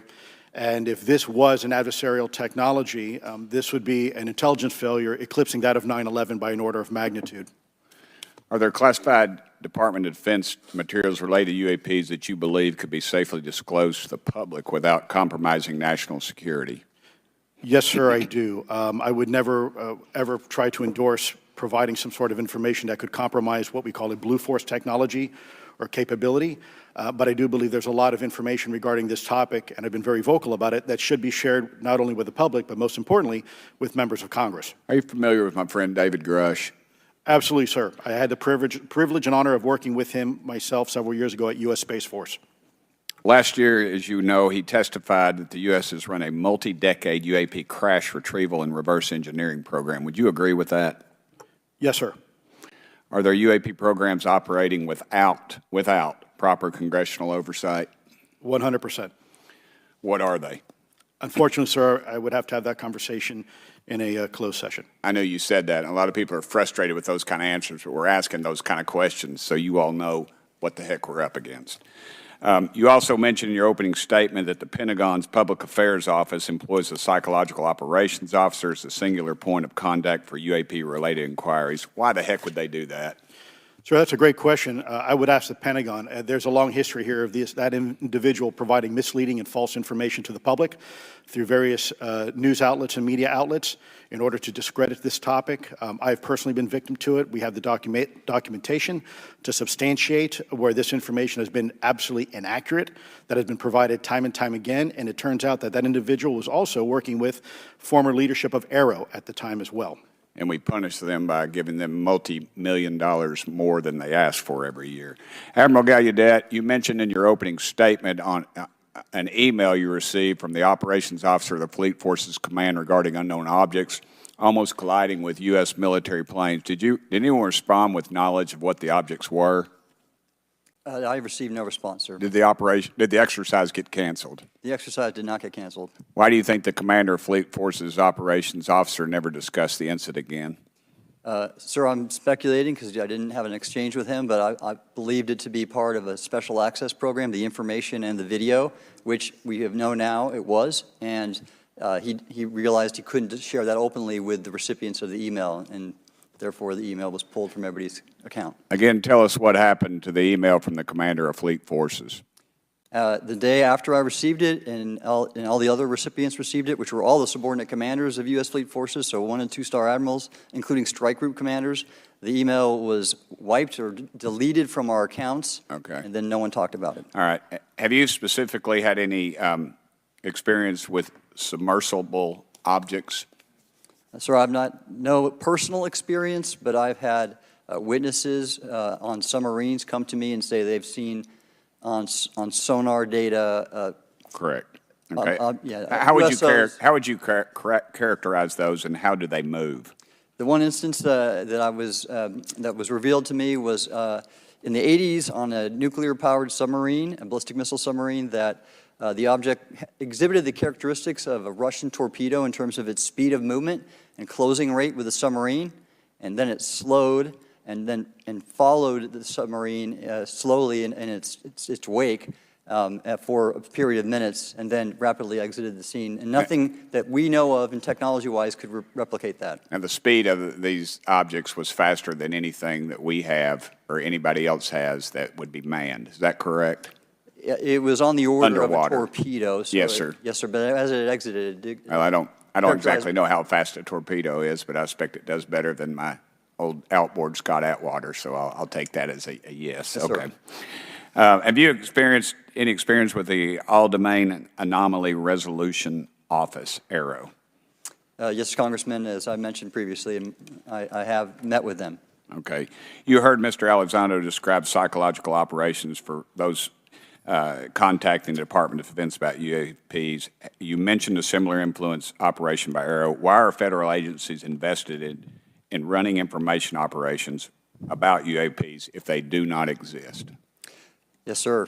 But I'll make a statement on ARROW's behalf. They have new leadership. The office has reached out to me to meet again, and I take that as a good faith effort, and we'll see where that goes. Thank you, Chair Lady. I've run over. Thank you. Thank you, Mr. Tennessee. I would now like to recognize Mr. Higgins. You're the king of Tennessee. Mr. Higgins, you're recognized for 5 minutes of questions. Thank you, Madam Chair. Mr. Elizondo, Mr. Schellenberger notes in the report that we've been given for this hearing. I believe, Mr. Schellenberger, let me shift you, the author of this report. I'm sorry, sir, I'm not the author Mr. of... Schellenberger, were you the author of this report? No, I was no not. name on it. No, Do you know the author? I do. You do. And how would you estimate that madam or gentleman, the author? The person is a current or former U.S. government employee. And it states here that this is the public version of the author's report. Yes. So where might one find the non-public version of the author's report? I don't know the answer to that. Would that be with the Department of Defense? I don't know. But you do know the author. I do. You know what the author's sources were? The author's sources are described in the report. These databases, the Immaculate Constellation. Right, but you expressed some confidence in the sources I would. earlier in I do. testimony. You expressed confidence. So do you know those sources? I do. Are they within the Department of Defense? I can't say. You can't say or you won't say? I won't say. Okay, why not? Because I protect my sources, and I think the But you're reason. not naming them. It's a big department. But many of us on my side of the aisle would say it's far too big. So you're talking about the Department of Defense, sources from within the Department of Defense? I'm not willing to reduce the Okay. potential universe of where my sources might be. Okay, moving on. In this report, Mr. Elizondo, for reference, several types of allegedly alien craft or possibly alien craft or unknown aerial phenomena, what we used to call UFOs, are described. Spheres and orbs, discs and saucers, oval or tic-tac, triangular shape, boomerang and arrowhead, and irregular or organic. Mr. Elizondo, does that summarize to you the types of craft that we're discussing today? Sir, that is a general morphology, historically speaking, of many UAP. So those descriptions are very different craft. Is it your assessment that they would come of different origins? It's possible, but it's also could be in sense a matter of utility. And let me just state for the record, I never read the report that or the article that Mr. Schellenberger put out. The reason That's is a good point. We're just referencing it. Yes, sir. For descriptive purposes for the American people. Mr. Schellenberger, in this report, it's striking to me that regarding the descriptions of experiences with these various craft, several of them include biological effects and several do not. Are you familiar with what I'm talking about? Yes. Okay, so spheres and orbs, triangular craft, and irregular or organic craft include some descriptions of biological effects, including feelings of unease, electronic device malfunctions, long-term psychological effects such as anxiety or insomnia have been noted, feeling of being watched, a shared awareness with the triangle craft, and under the irregular and organic craft, biological effects include physical sensations of warmth or cold and unexplained smells and psychological distress.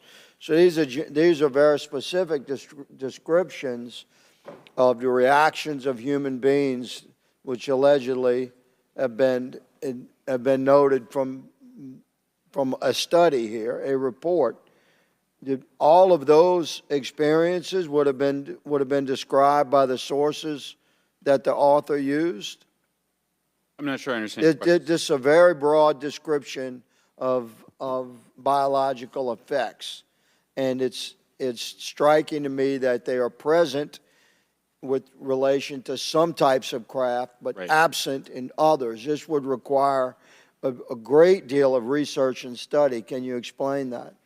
My understanding is that this is, the database is very large. It includes both the images, the videos, the still images, as well as the human intelligence, the reports, the raw data from individuals having these experiences. So in answer to your question, yeah, I mean, I think we're looking at a very large amount of data collected over many decades. And that data is held by the Department of Defense? Well, I will say that after I published, I was told that this program, that the USAP was actually managed by the Department of Defense, but held at the White House. Roger But that. that's a single source, and I don't have multiple sources to verify that. Thank you, sir. I did my best to trick an answer out of you, but I was partially successful. Madam Chair, I yield. Thank you. I now recognize Mr. Frost for 5 minutes of questions. Thank you, Madam Chair. In addition to serving on this committee, the Oversight Committee, I also serve on the Science, Space, and Technology Committee, where we often discuss how essential data and evidence are used in science and used at departments such as NASA. During a hearing, NASA Administrator Nelson affirmed the importance of NASA in helping us to understand UAP. Mr. Gold, if the government doesn't have the data it needs on UAP because, say, someone who saw something is concerned about stigma, public backlash, et cetera, or maybe there's just not good systems in place, how are we supposed to ultimately figure out what's going on? Yeah, thank you for the question. And let me compliment Administrator Nelson that there wouldn't have been a UAP independent study team if it wasn't for his leadership and courage. We're talking about data and where we can get data from. As I described, NASA has whole archives of data, much of which I believe will likely have information that will help inform UAP. We need only look. And again, in an era with AI and ML, we can relatively quickly and easily go through it. So I think it's something that we should encourage NASA to do. However, per Chairman Grothman's comment about UAP focusing on national security sites, I believe there's something, sir, that you may have heard of called sensor bias. That because we've got more cameras, more monitoring of national security, we don't know how extensive UAP activity may be over civilian areas. And this is to the second part of your question where we're not collecting the data. We're not collecting sufficient data from pilots. We're not collecting sufficient data from civilian and commercial activities. And this is, again, where ASRS, I think, could substantially change that, get the data out there, and allow us to do good science. Yeah. Thank you. I mean, on the data, you know, I'm a really big proponent of transparency. But obviously, there's always a little bit of balance that we have to have in government on transparency as well. I mean, last year, NASA appointed a director of UAP research in response to the recommendation by the independent study team. In the final report, there's a quote, "Despite numerous accounts and visuals, the absence of consistent, detailed, and curated observations means we do not presently have the body of data needed to make definite and scientific conclusions about UAP." Can you just talk really quickly about that balance of security and transparency? So I can say, having served at NASA, it is the most transparent organization I've ever been in. When we would have conversations of executive leadership, things would leak out almost instantly. So I can assure you, intentionally or not, NASA's very transparent. I don't know if many of you have worked with engineers or scientists. They love to talk. So I believe that NASA is a paradigm of transparency, but we must have the ability and the data to be able to be transparent with. And if we're not gathering that, if we're not looking at it, then we can't bring NASA into the game and get to that good science that you need. You know, it was about a year ago, I was touring a facility with a pretty senior government official. We went by a certain hangar, and they said, yeah, that's, you know, a company leases that out. We don't really know what's going on in there. We have no way of knowing what's going on in there. And there was a few of those, in fact, while we were driving around this facility.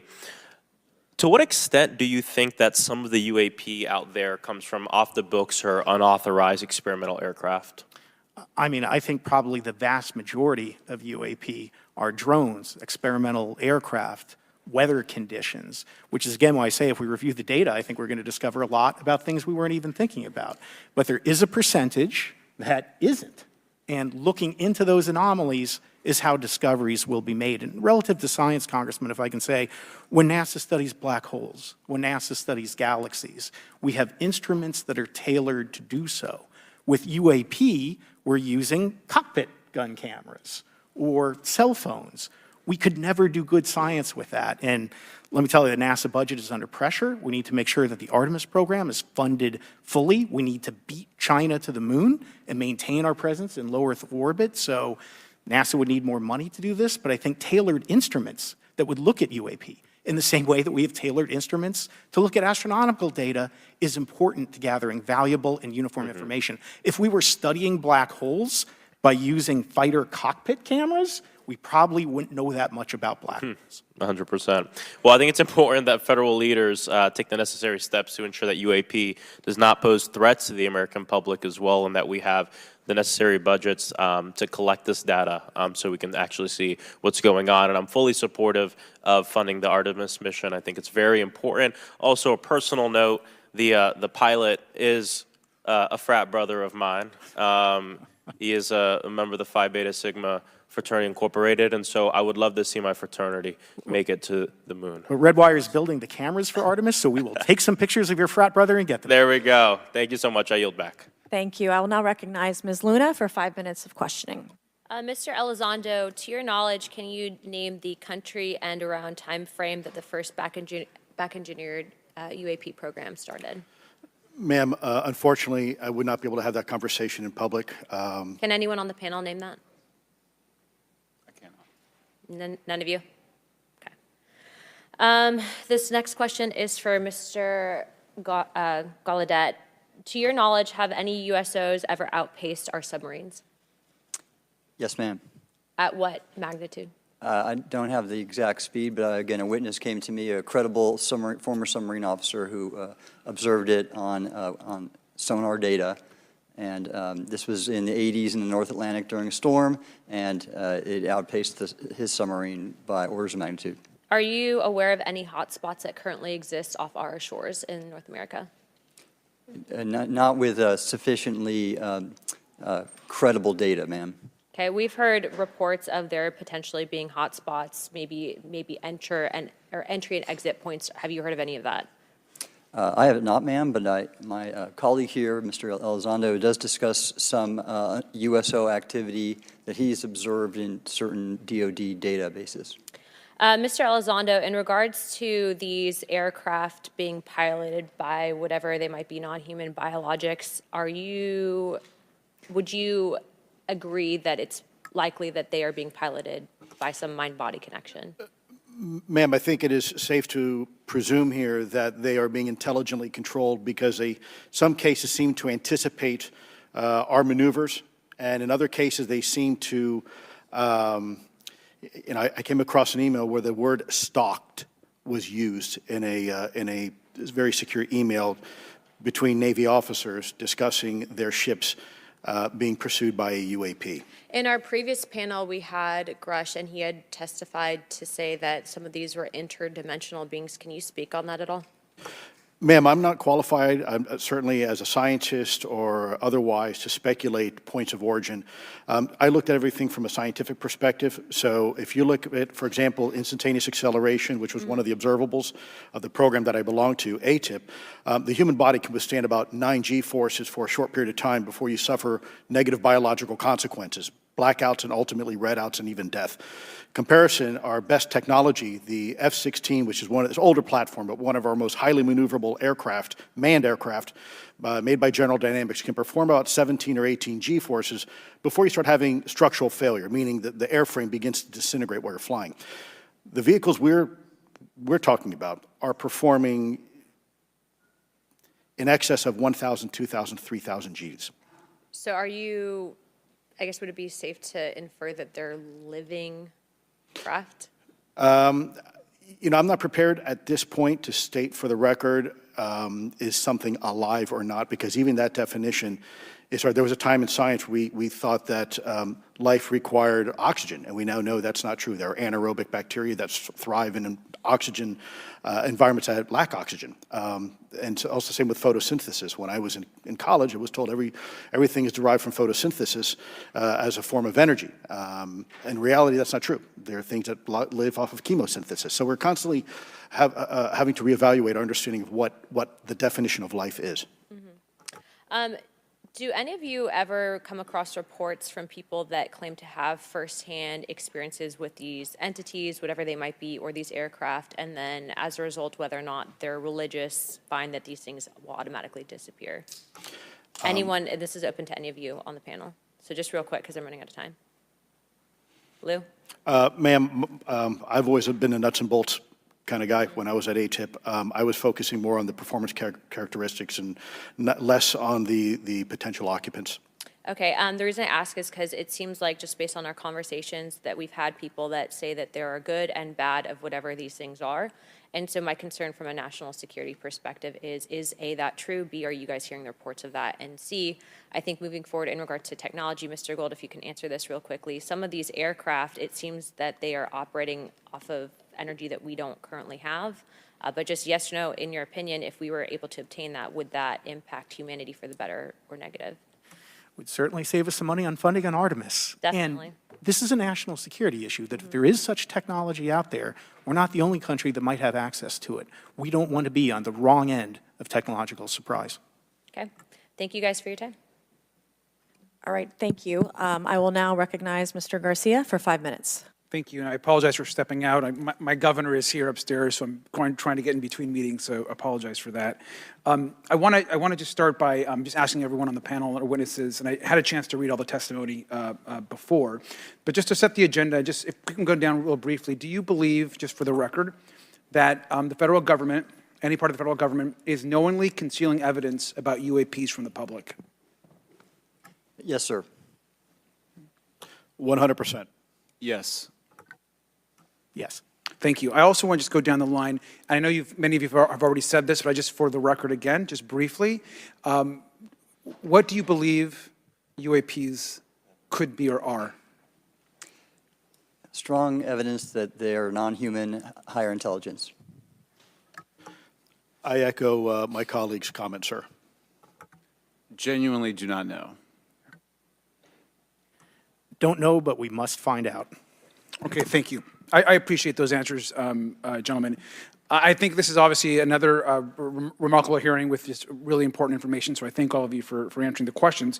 Admiral, I just want to go back to one thing. Now, last year, our subcommittee heard from 2 retired Navy pilots, Lieutenant Ryan Graves and Commander David Fravor, regarding UAPs. Actually, I think Ryan is here in the audience and been a great person to get to know and to have conversations with. He, of course, has been involved in the Safe Airspace for Americans Act with Chairman Gray and been a great person to get to know and to have conversations with. He, of course, has been involved in the Safe Airspace for Americans Act with Chairman Graves, with Chairwoman Mace for UAP reporting by civilian aviation personnel. Can you discuss briefly why it's important for civilian pilots to be able to report UAPs and why these legal protections are critical for our national security. Yes, Congressman, thank you. And I did invite Ryan Graves as my guest, as I'm on his advisory board for the Americans for Safe Aerospace, and the legislation that you supported and introduced, I fully support as well.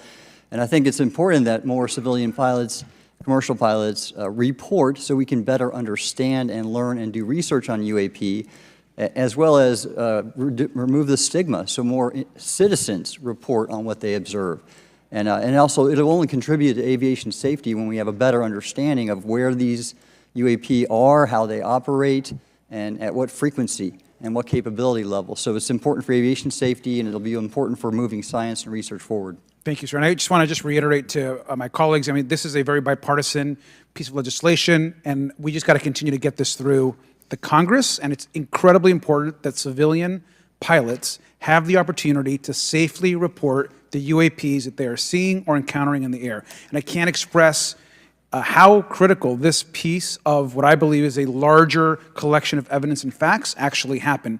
We've been approached by pilots. I've talked to folks that have been engaged with our office and others, and there is still enormous stigma. And essentially, we don't have a system where folks are feeling free to be able to report what they're seeing. And so I just want to reiterate that advocacy. Mr. Gold, in your testimony, you discuss NASA's Aviation Safety Reporting System, a confidential, non-punitive reporting mechanism. In the Safe Airspace for Americans Act, we explicitly allow for civilian reporting, of course, of UAPs. Can you explain why the NASA task force recommended the use of the Aviation Safety Reporting System? The Aviation Safety Reporting System is an existing system that is trusted, that has taken hundreds of thousands, now millions of cases. And again, recognizing budgetary constraints, this seemed like the perfect way to be able to gain more data. And when it comes to the stigma, sir, it's something that pilots are used to reporting on, that crew is used to reporting on. So it's a great way to get data, to overcome the stigma without spending really that much more additional money since the system exists. Thank you so much for your support of that. Thank you for what Ryan Graves does. This is a common sense means to expose the truth of UAP for the purpose of this hearing. Thank you. And I just want to also add, now earlier this year, as part of the House Defense Authorization Bill, the NDAA, I had filed an amendment to include the UAP Disclosure Act, which would create a UAP Records Review Board and exercise with exercise of eminent domain over UAP-related material, modeled actually on the JFK Assassination Records Collection Act, which is widely known. Now, the amendment was blocked, but thankfully the Senate included the amendment by Senator Rounds and Schumer for the UAP Disclosure Act. So I just again want to say that we should be pushing and ensuring the UAP Disclosure Act, which is bipartisan in its support, should move forward. And if I can just briefly, particularly Admiral, can you just briefly, as I close my time, explain why the UAP Disclosure Act would be critical for us and our national security? Thank you, Congressman. Yes, I believe the UAP Disclosure Act is important for national security, as well as advancing potential socioeconomic benefits resulting from UAP research, as well as public safety, as we referred to previously regarding aviation. And this act will allow for greater transparency and open research, and that's why I'm also a member of the UAP Disclosure Fund as an advisor, as in the Sol Foundation, as an advisor, senior strategic advisor, which is advocating for the same. Thank you very much. I yield back. All right, thank you. I'd like to recognize Mr. Biggs for 5 minutes of questioning. Thank you, Madam Chair. Thank you for holding this committee. Thank you to the witnesses. Admiral, the video that is called the Go Fast video, the email that you've talked about being deleted, I just want to briefly cover this. You said that the email, the author was asking whether any of the recipients were aware of the classified technology demonstrations that it could explain the objects that were observed. And then you said the email disappears. Then you guys have a series of meetings. The commander of fleet forces and his operations officer never discussed the incident again. Is that right? Is that accurate? That's accurate, sir. And even during weekly meetings, it was never discussed again. My question for you is, you were in those meetings. Did you personally hear that nothing was going on about that? Yes, sir. I was in those meetings, and did you make inquiries about that? No, I did not, sir, because I inferred, since I had been read into other special access programs, that this UAP video was part of one that I was not read into, or any of the recipients, or the author of the email, and that an intelligence agency basically pulled it back and instructed the author of the email, hey, this is, you just conducted what they call spillage into a lower classification level, and when that's done, the procedures are basically to remove any of the communications. You're going to silo it. So, and you, Mr. Elizondo, you said in your report and your testimony today, a government work on the UAP subject still remains classified. Excessive secrecy has led to grave misdeeds against loyal civil servants, military personnel, and the public, all to hide the fact that we are not alone in the cosmos. Fair? Yes, sir. All right, and all of you, and Mr. Schellenberger, by the way, I've read several of your books, Mr. Schellenberger, excellent stuff. Thank you. What I would say, too, is you were asked about the veracity of the author of this report. You comfortable with the veracity? Yes. Okay. And then, and I'll get to you in a second, Mr. Gold, we'll talk about Kuhnian and Lakatoshian scientific advancement and how we're obviating that through these processes. But we'll get to that in a sec, because what I want to really get to is the ultimate question really becomes this: for what purpose is the federal government overclassifying, because that's what they're doing, they're overclassifying, and forbidding the public from getting access to this? And if you know, if you have an explanation, I'm curious, because I know what I've been told. I just want to know, from your perspective, why do they overclassify? Mr. Elizondo, you look like you're finger on the button, ready to go. Yes, sir. Forgive me. I think there are several reasons. I think at the time when this reality became evident to the U.S. government, we were in the middle of the Cold War with then Soviet Union, and we did not want to tip our hands to what our knowledge base was on this topic. We did not want to broadcast that to the Cold War's long over. It is, sir. It is, sir. There's also then the philosophical argument that the Department of Defense and the intelligence community is solution-oriented. And when you don't have answers, it's a really tough spot to be in. It's easier to be quiet and suppressed than if you don't have the answer. Indeed, sir. In fact, there's a very real example when we built the U-2 spy plane and flew it over then Russia, and we're taking reconnaissance. And when we first started flying the aircraft, it flew so high and so fast we thought they weren't tracking us. In reality, they were tracking every flight. It wasn't until the Russians could develop the SA-2 surface-to-air missile and successfully shoot them down. I would suggest to you also, along with Lakatos and Kuhn, you also have a problem with Kenneth Arrow's path dependence or increasing returns. That's one reason why they won't disclose it. It's too painful to admit. But I just want to read a couple things from Mr. Schellenberger's, what he gave to us today, because I think this is interesting stuff, and I just want to convey this to you. On USG networks, there exists infrared footage of and imagery of a grouping of vessels engaged in SIGINT and massive collection at night in a specific area of the Pacific Ocean. This footage, which was in close proximity to the vessels, a large equilateral triangle UAP suddenly appears directly over the ships.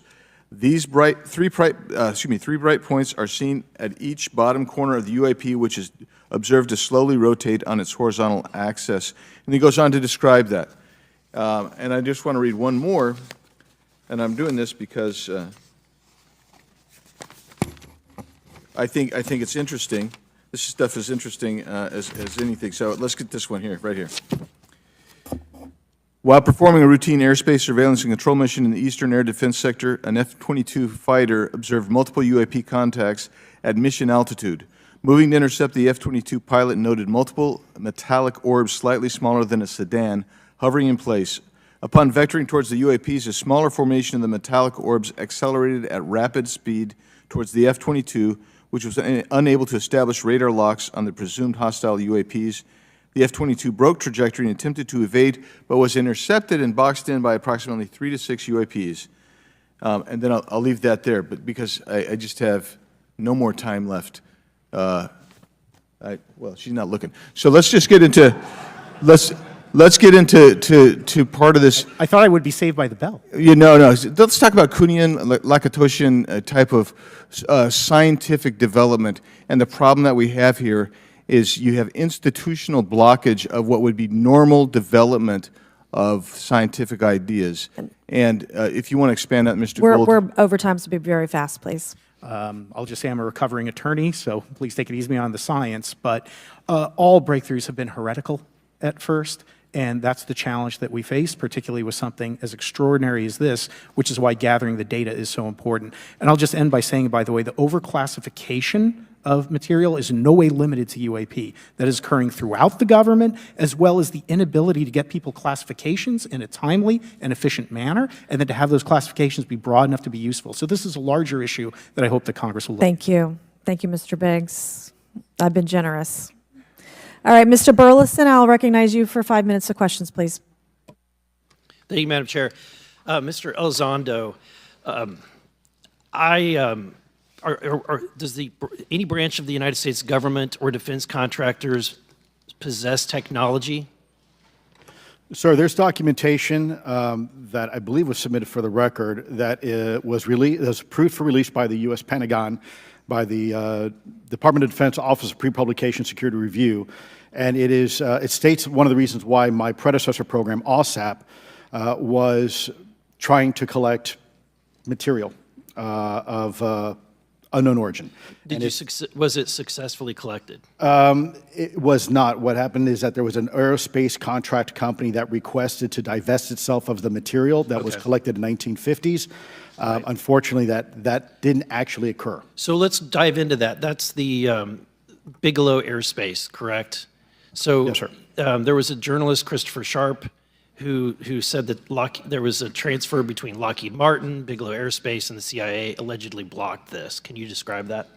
What I can say is that it was blocked. Why it was blocked, I can only surmise. I was part of some conversations later on with some of those contract personnel where they had told all of us that is accurate. What we required was a memo from the Secretary of the Air Force in order to make that complete, and that never occurred. And so when Secretary Mattis became Secretary of Defense, I decided it would be appropriate for me to try to receive a memo from him as SecDef, as Secretary of Defense, if we could not get a memo from the Secretary of the Air Force to transfer that material. So if that material exists today, who's in possession? Sir, I wouldn't be able to have that conversation in an open hearing. We'd probably have to have that. Okay, my question to you then is, if we were in a secure setting, if we were in a SCIF, would you be able to provide or get access to something, whether it's visuals or material that we could put our hands on, or biologics, that would convince me, that would show me that we have non-human origins? Sir, that decision would not be mine. That would be to the gatekeeper still in the U.S. government. And who would we, so if you were in our shoes, where would you go from here? How would you get that information? A lot of times we just don't know who to ask because we don't know where to go next. So if you were in our shoes, where would you go? Well, I prefer to answer that question in a closed session. However, we established AARO for that very purpose, and unfortunately, under its previous leadership, it failed. So one would hope that they would have the authorities necessary to do that. Let's hope that this new iteration of leadership will be successful. In the discussions, it's simply about material, or is there discussion about it was previously testified that there was biologics that were collected. Are you aware of any of that?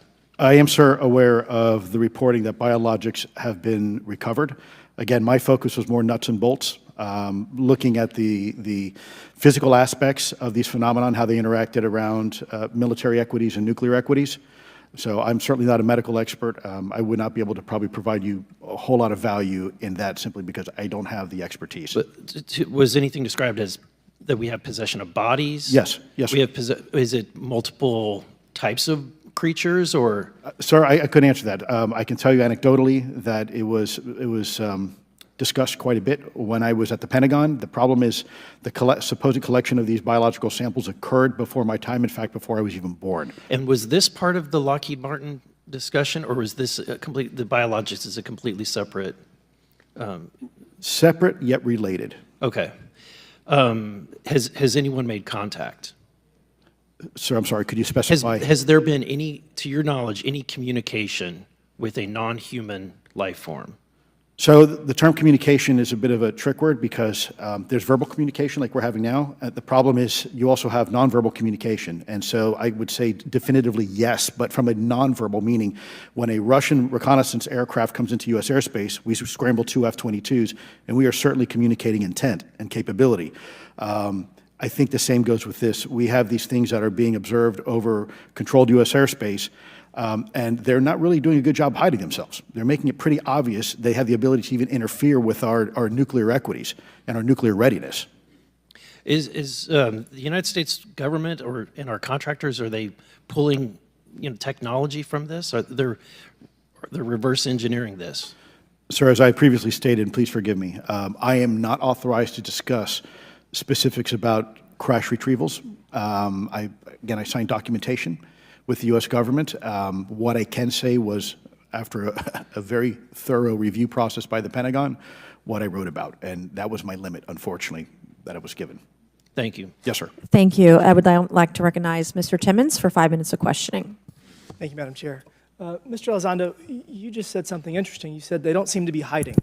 They don't seem to be hiding. The UAP sightings are becoming increasingly brash, if you will. And, we've been hearing about these for years, but they've generally been isolated and not as consistent and over critical military installations. Would you say that's fair? Is this becoming increasingly often? Is it happening more and more? Great question, sir. Let me see if I can answer this for you. Certainly, there seems to be some indication that they're being provocative, meaning that they're, in some cases, literally splitting aircraft formations right down the middle. So that's an air safety issue. The question is it the frequency increasing? And really the response is it depends.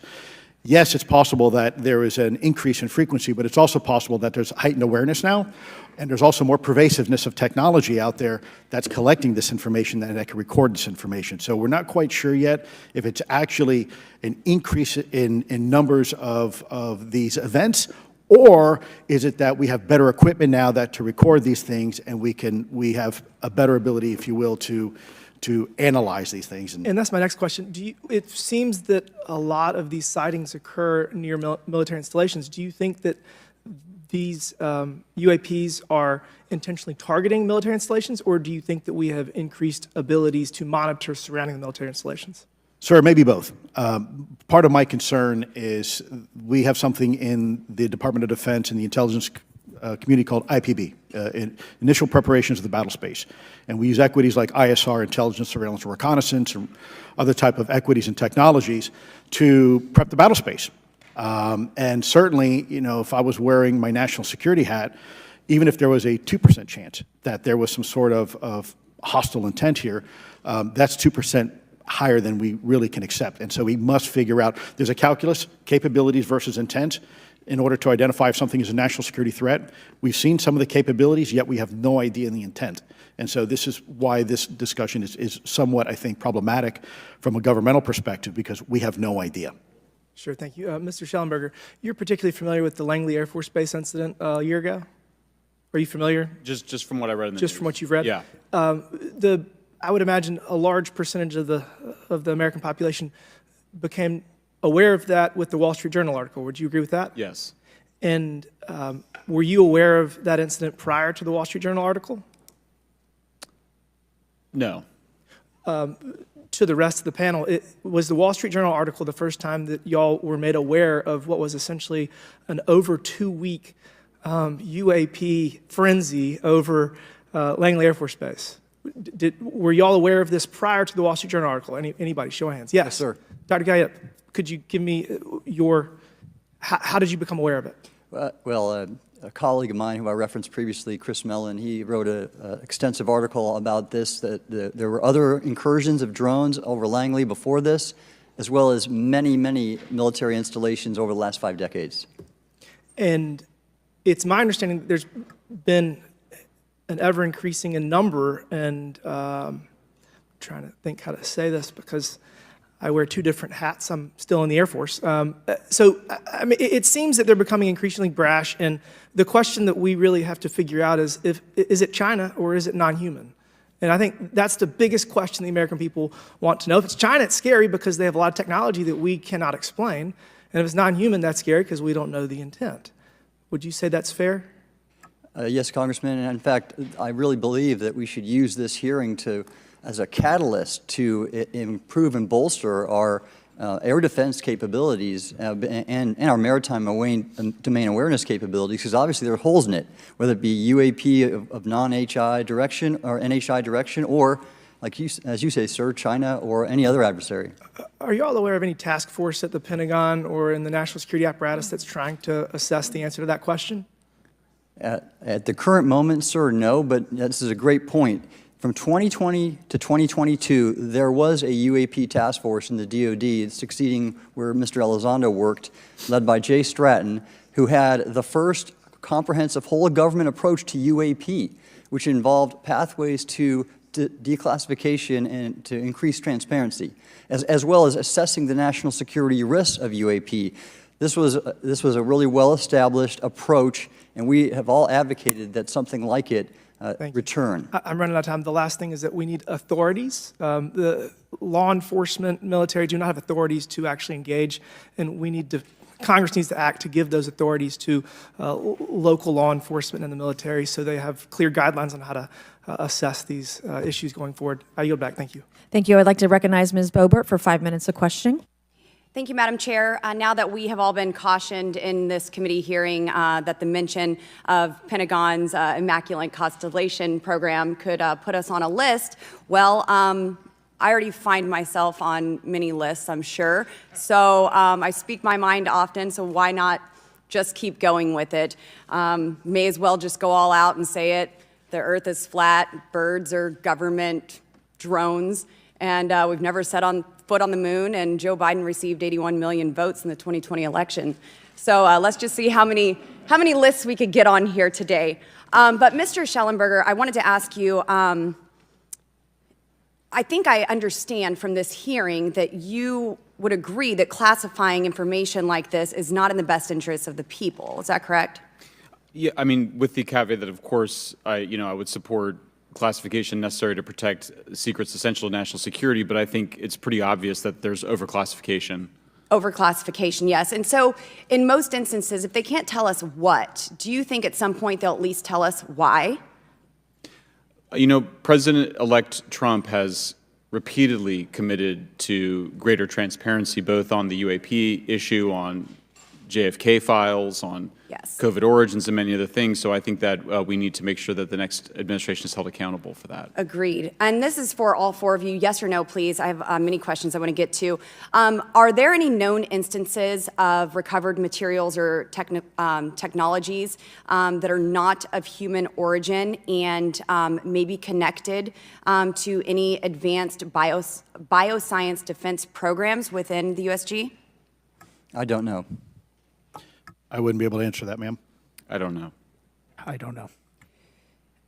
Okay, so there are rumors that have come up to the Hill of a secretive project within the Department of Defense involving the manipulation of human genetics with what is described as non-human genetic material, potentially for the enhancement of human capabilities, hybrids. Are any of you familiar with that, yes or no? No, ma'am. I am not, ma'am. I'm not. No, ma'am. Okay, I would like to know, with Immaculate Constellation, how does this relate to UAP activities, Mr. Schellenberg, in oceanic environments? Are there any instances where the Navy or other maritime forces have encountered UAPs that could not be explained by known technology or natural phenomena? Yeah, the Immaculate Constellation covers both terrestrial and oceanic, and there's actually a number of cases described in the report that occur in the ocean. And do you believe that there is a concerted effort by the Pentagon to keep Congress out of the loop regarding these UAP activities, specifically in our waters? Yes. I think it's about 5% of our ocean that's actually been studied in detail by man, and we've studied more of space than we had of our own oceans. And so are there any accounts of UAPs emerging from or submerging into our water which could indicate a base or presence beneath the ocean's surface? I don't know about a base, but, as I mentioned, I had a different source entirely describe this pretty extraordinary footage that exists of orbs, of an orb coming out of the ocean and being met by another orb. Some would say that there's multiple hotspots where we see frequent activity. So in your investigations, have you come across any data or visual evidence like sonar readings or underwater footage of these UAPs? I have not beyond what's in the report. You've written about UAPs not only in the air but in underwater. Are there any specifics on what you've learned about the UAP activity in our oceans? Particularly, have you spoken with sources who have provided any evidence or eyewitness accounts of these UAPs interacting with our naval forces or being detected by our underwater surveillance systems? Nothing beyond what's in the report and then the specific case that I mentioned with the orbs. So this report says it all. There's no other information that we are aware of regarding the activity within our waters. I have other sources that have told me, that have shared a significant amount of information, but they're not comfortable with me sharing it at this point. Okay. Are there any technological capabilities observed in these oceanic UAPs that seem to defy our current understanding of physics or our engineering capabilities? It seems like they all do. Yes, I would agree with that. My time is up, but I do appreciate your bravery, your courage for coming here and speaking today. And it seems like there's still some questions that we need answers to, and we will not relent until we get those to the American people. Thank you all. Thank you. I move to allow myself and the ranking member 5 additional minutes for questions. Without objection, so ordered. Mr. Elizondo, were you read into the Immaculate Constellation program? I would not be authorized to confirm nor deny the existence of any ongoing or past program, especially as it relates to a special access program, either by name or trigraph.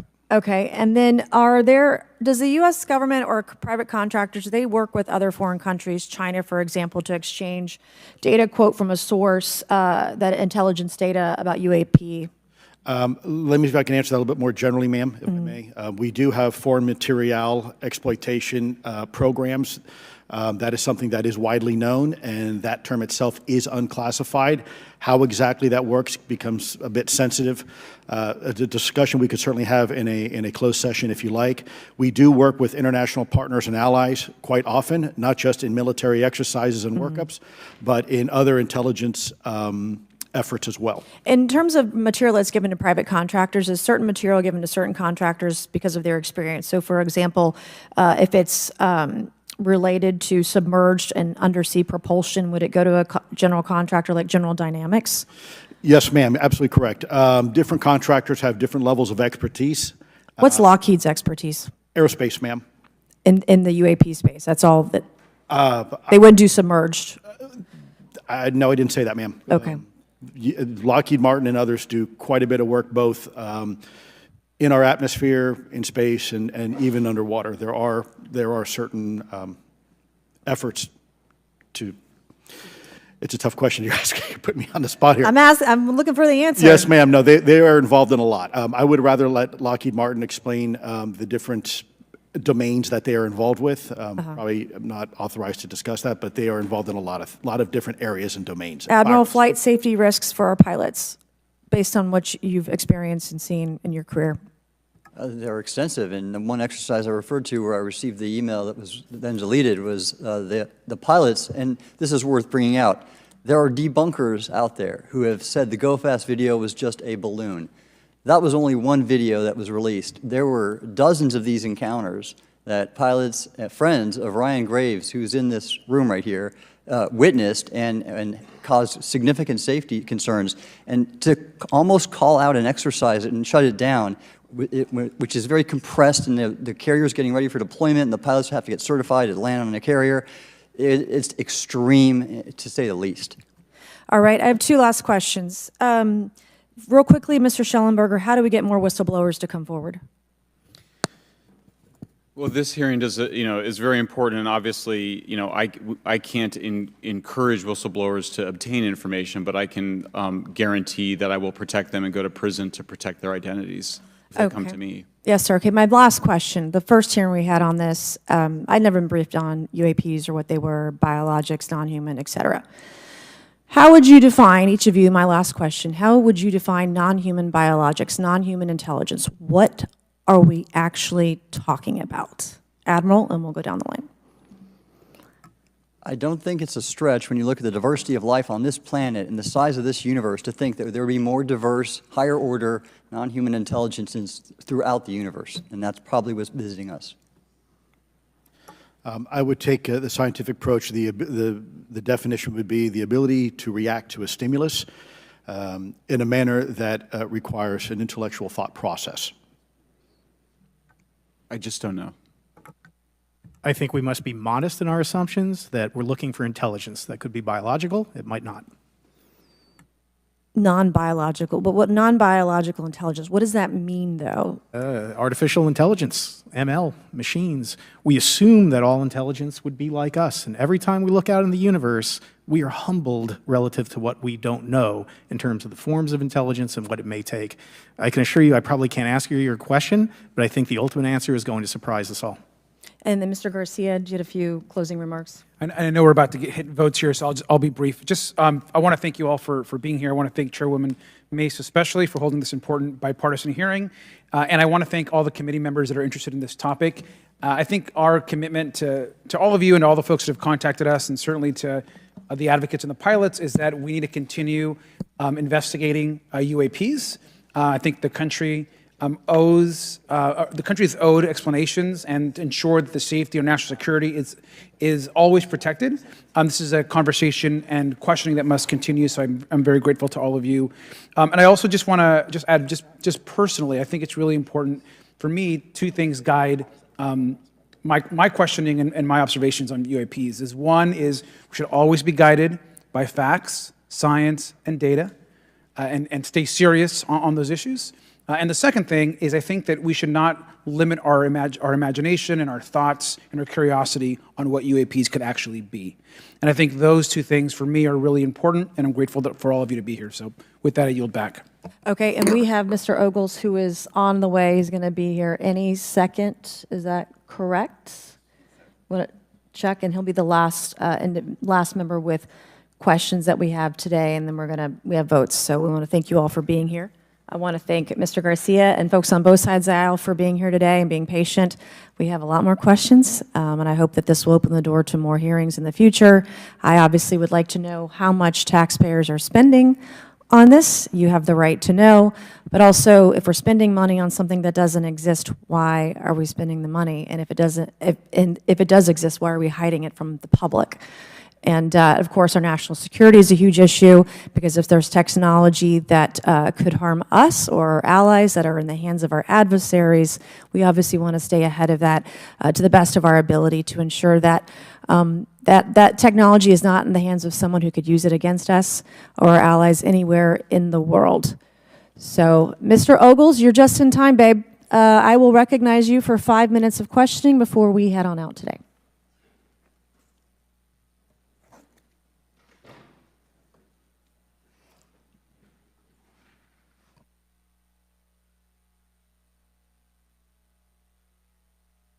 Well, thank you all for being here, and Madam Chairwoman, I'm out of breath because I sprinted to get here, but this is an important hearing. I think we all know that there's something going on. Mr. Elizondo, based on your knowledge of UAP sightings, do you believe it's fair to say that they are especially common near nuclear sites? Yes, sir. Mr. Congressman, I absolutely am convinced of that, as are my colleagues inside the government. And the reason why I pose that question, and this has been one of my talking points from the beginning, is, Oak Ridge is in Tennessee. The so-called weather balloon that drifted, that we now know was controlled, it passed near Oak Ridge. It obviously is a sensitive site, both of interest to our adversaries and to whatever else this is. Because we know that at military installations, at sensitive locations, such as nuclear facilities, that we're seeing this take place. So the question is what is it? Do you believe they've caused an irregular activity, and why might they be interested in those sites? Sir, in some cases, it's actually regular activity. You'd be surprised. There's actually documentation right now that's been submitted. It's not just Oak Ridge. It's Savannah River Site, SRS. It's also Los Alamos. A lot of our sensitive R&D locations appear to be under some sort of surveillance and monitoring. Why? Well, because a lot of innovation comes out of those areas, a lot of new technologies, a lot of, if you will, disruptive technologies that we use for our national defense originates out of those locations, and advanced concepts in physics as well. So if I was doing any type of reconnaissance, even on a foreign adversary, that's a great target to start with. Sure, and again, this has been one of my talking points. I do have questions. What role might the Department of Energy or its subsidiaries or affiliates have in this type of technology, or possessing this type of technology, whether it's ours or others? Mr. Gallaudet, I think your testimony has been pretty clear, but would you please reiterate that do you believe UAPs pose a threat to pilots? Excuse me. Yes, sir. Absolutely. They were threatening Navy pilots during the exercise that I was, my people were involved with in 2015, and it's my understanding they're risking pilot safety, commercial and military, today. Well, considering, and I understand that there's a need in some cases to keep certain technologies secret, but you believe that it is posing a threat to our personnel, correct? Yes, sir. So I think it's reasonable to conclude that if there is a threat to our personnel who are serving our country faithfully, that there be oversight. 100%, Congressman. And in fact, that's the one thing that we've not talked about enough during this hearing, is the fact that the government executive branch not sharing with Congress what it knows about UAP infringes on your legislative and oversight responsibilities to such an extent that's very concerning. I mean, what else are we, if you look at national security or intelligence or foreign affairs or appropriations, you all have oversight and legislative responsibility regarding those. This UAP issue may be the greatest issue of our time, and it's being hid from you. Well, I mean, and to your point, I think we've seen over the decades that we have certain adversaries like China, like Russia, that technologically speaking are not as advanced as us, that they lack some of the lethality that we have, and that we've seen that they've gone after our technologies and in some cases succeeded, in particular with missile technology. And so again, my concern, whether this technology emanates from us or otherworldly, that we know that we possess it. And where's the accountability? Where are the stopgaps? What are the guarantees that if this were to fall in enemy hands, that it isn't immediately weaponized against us? And I'll say this, it is clear from my experience and what I've seen that there is something out there. The question is it ours? Is it someone else's? Or is it otherworldly? And Madam Chairman, I would posit that as the legislative body, as the regulatory body, we must know. And anyone who prevents us from gaining access to that information, I would consider that criminality.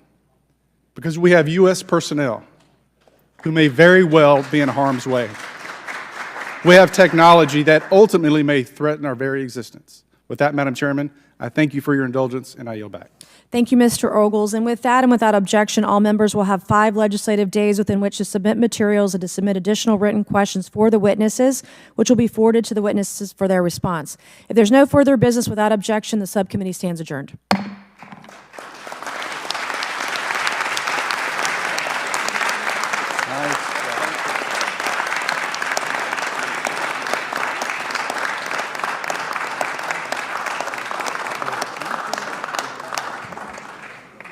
Well done, sir. Thank you for that. That was a nice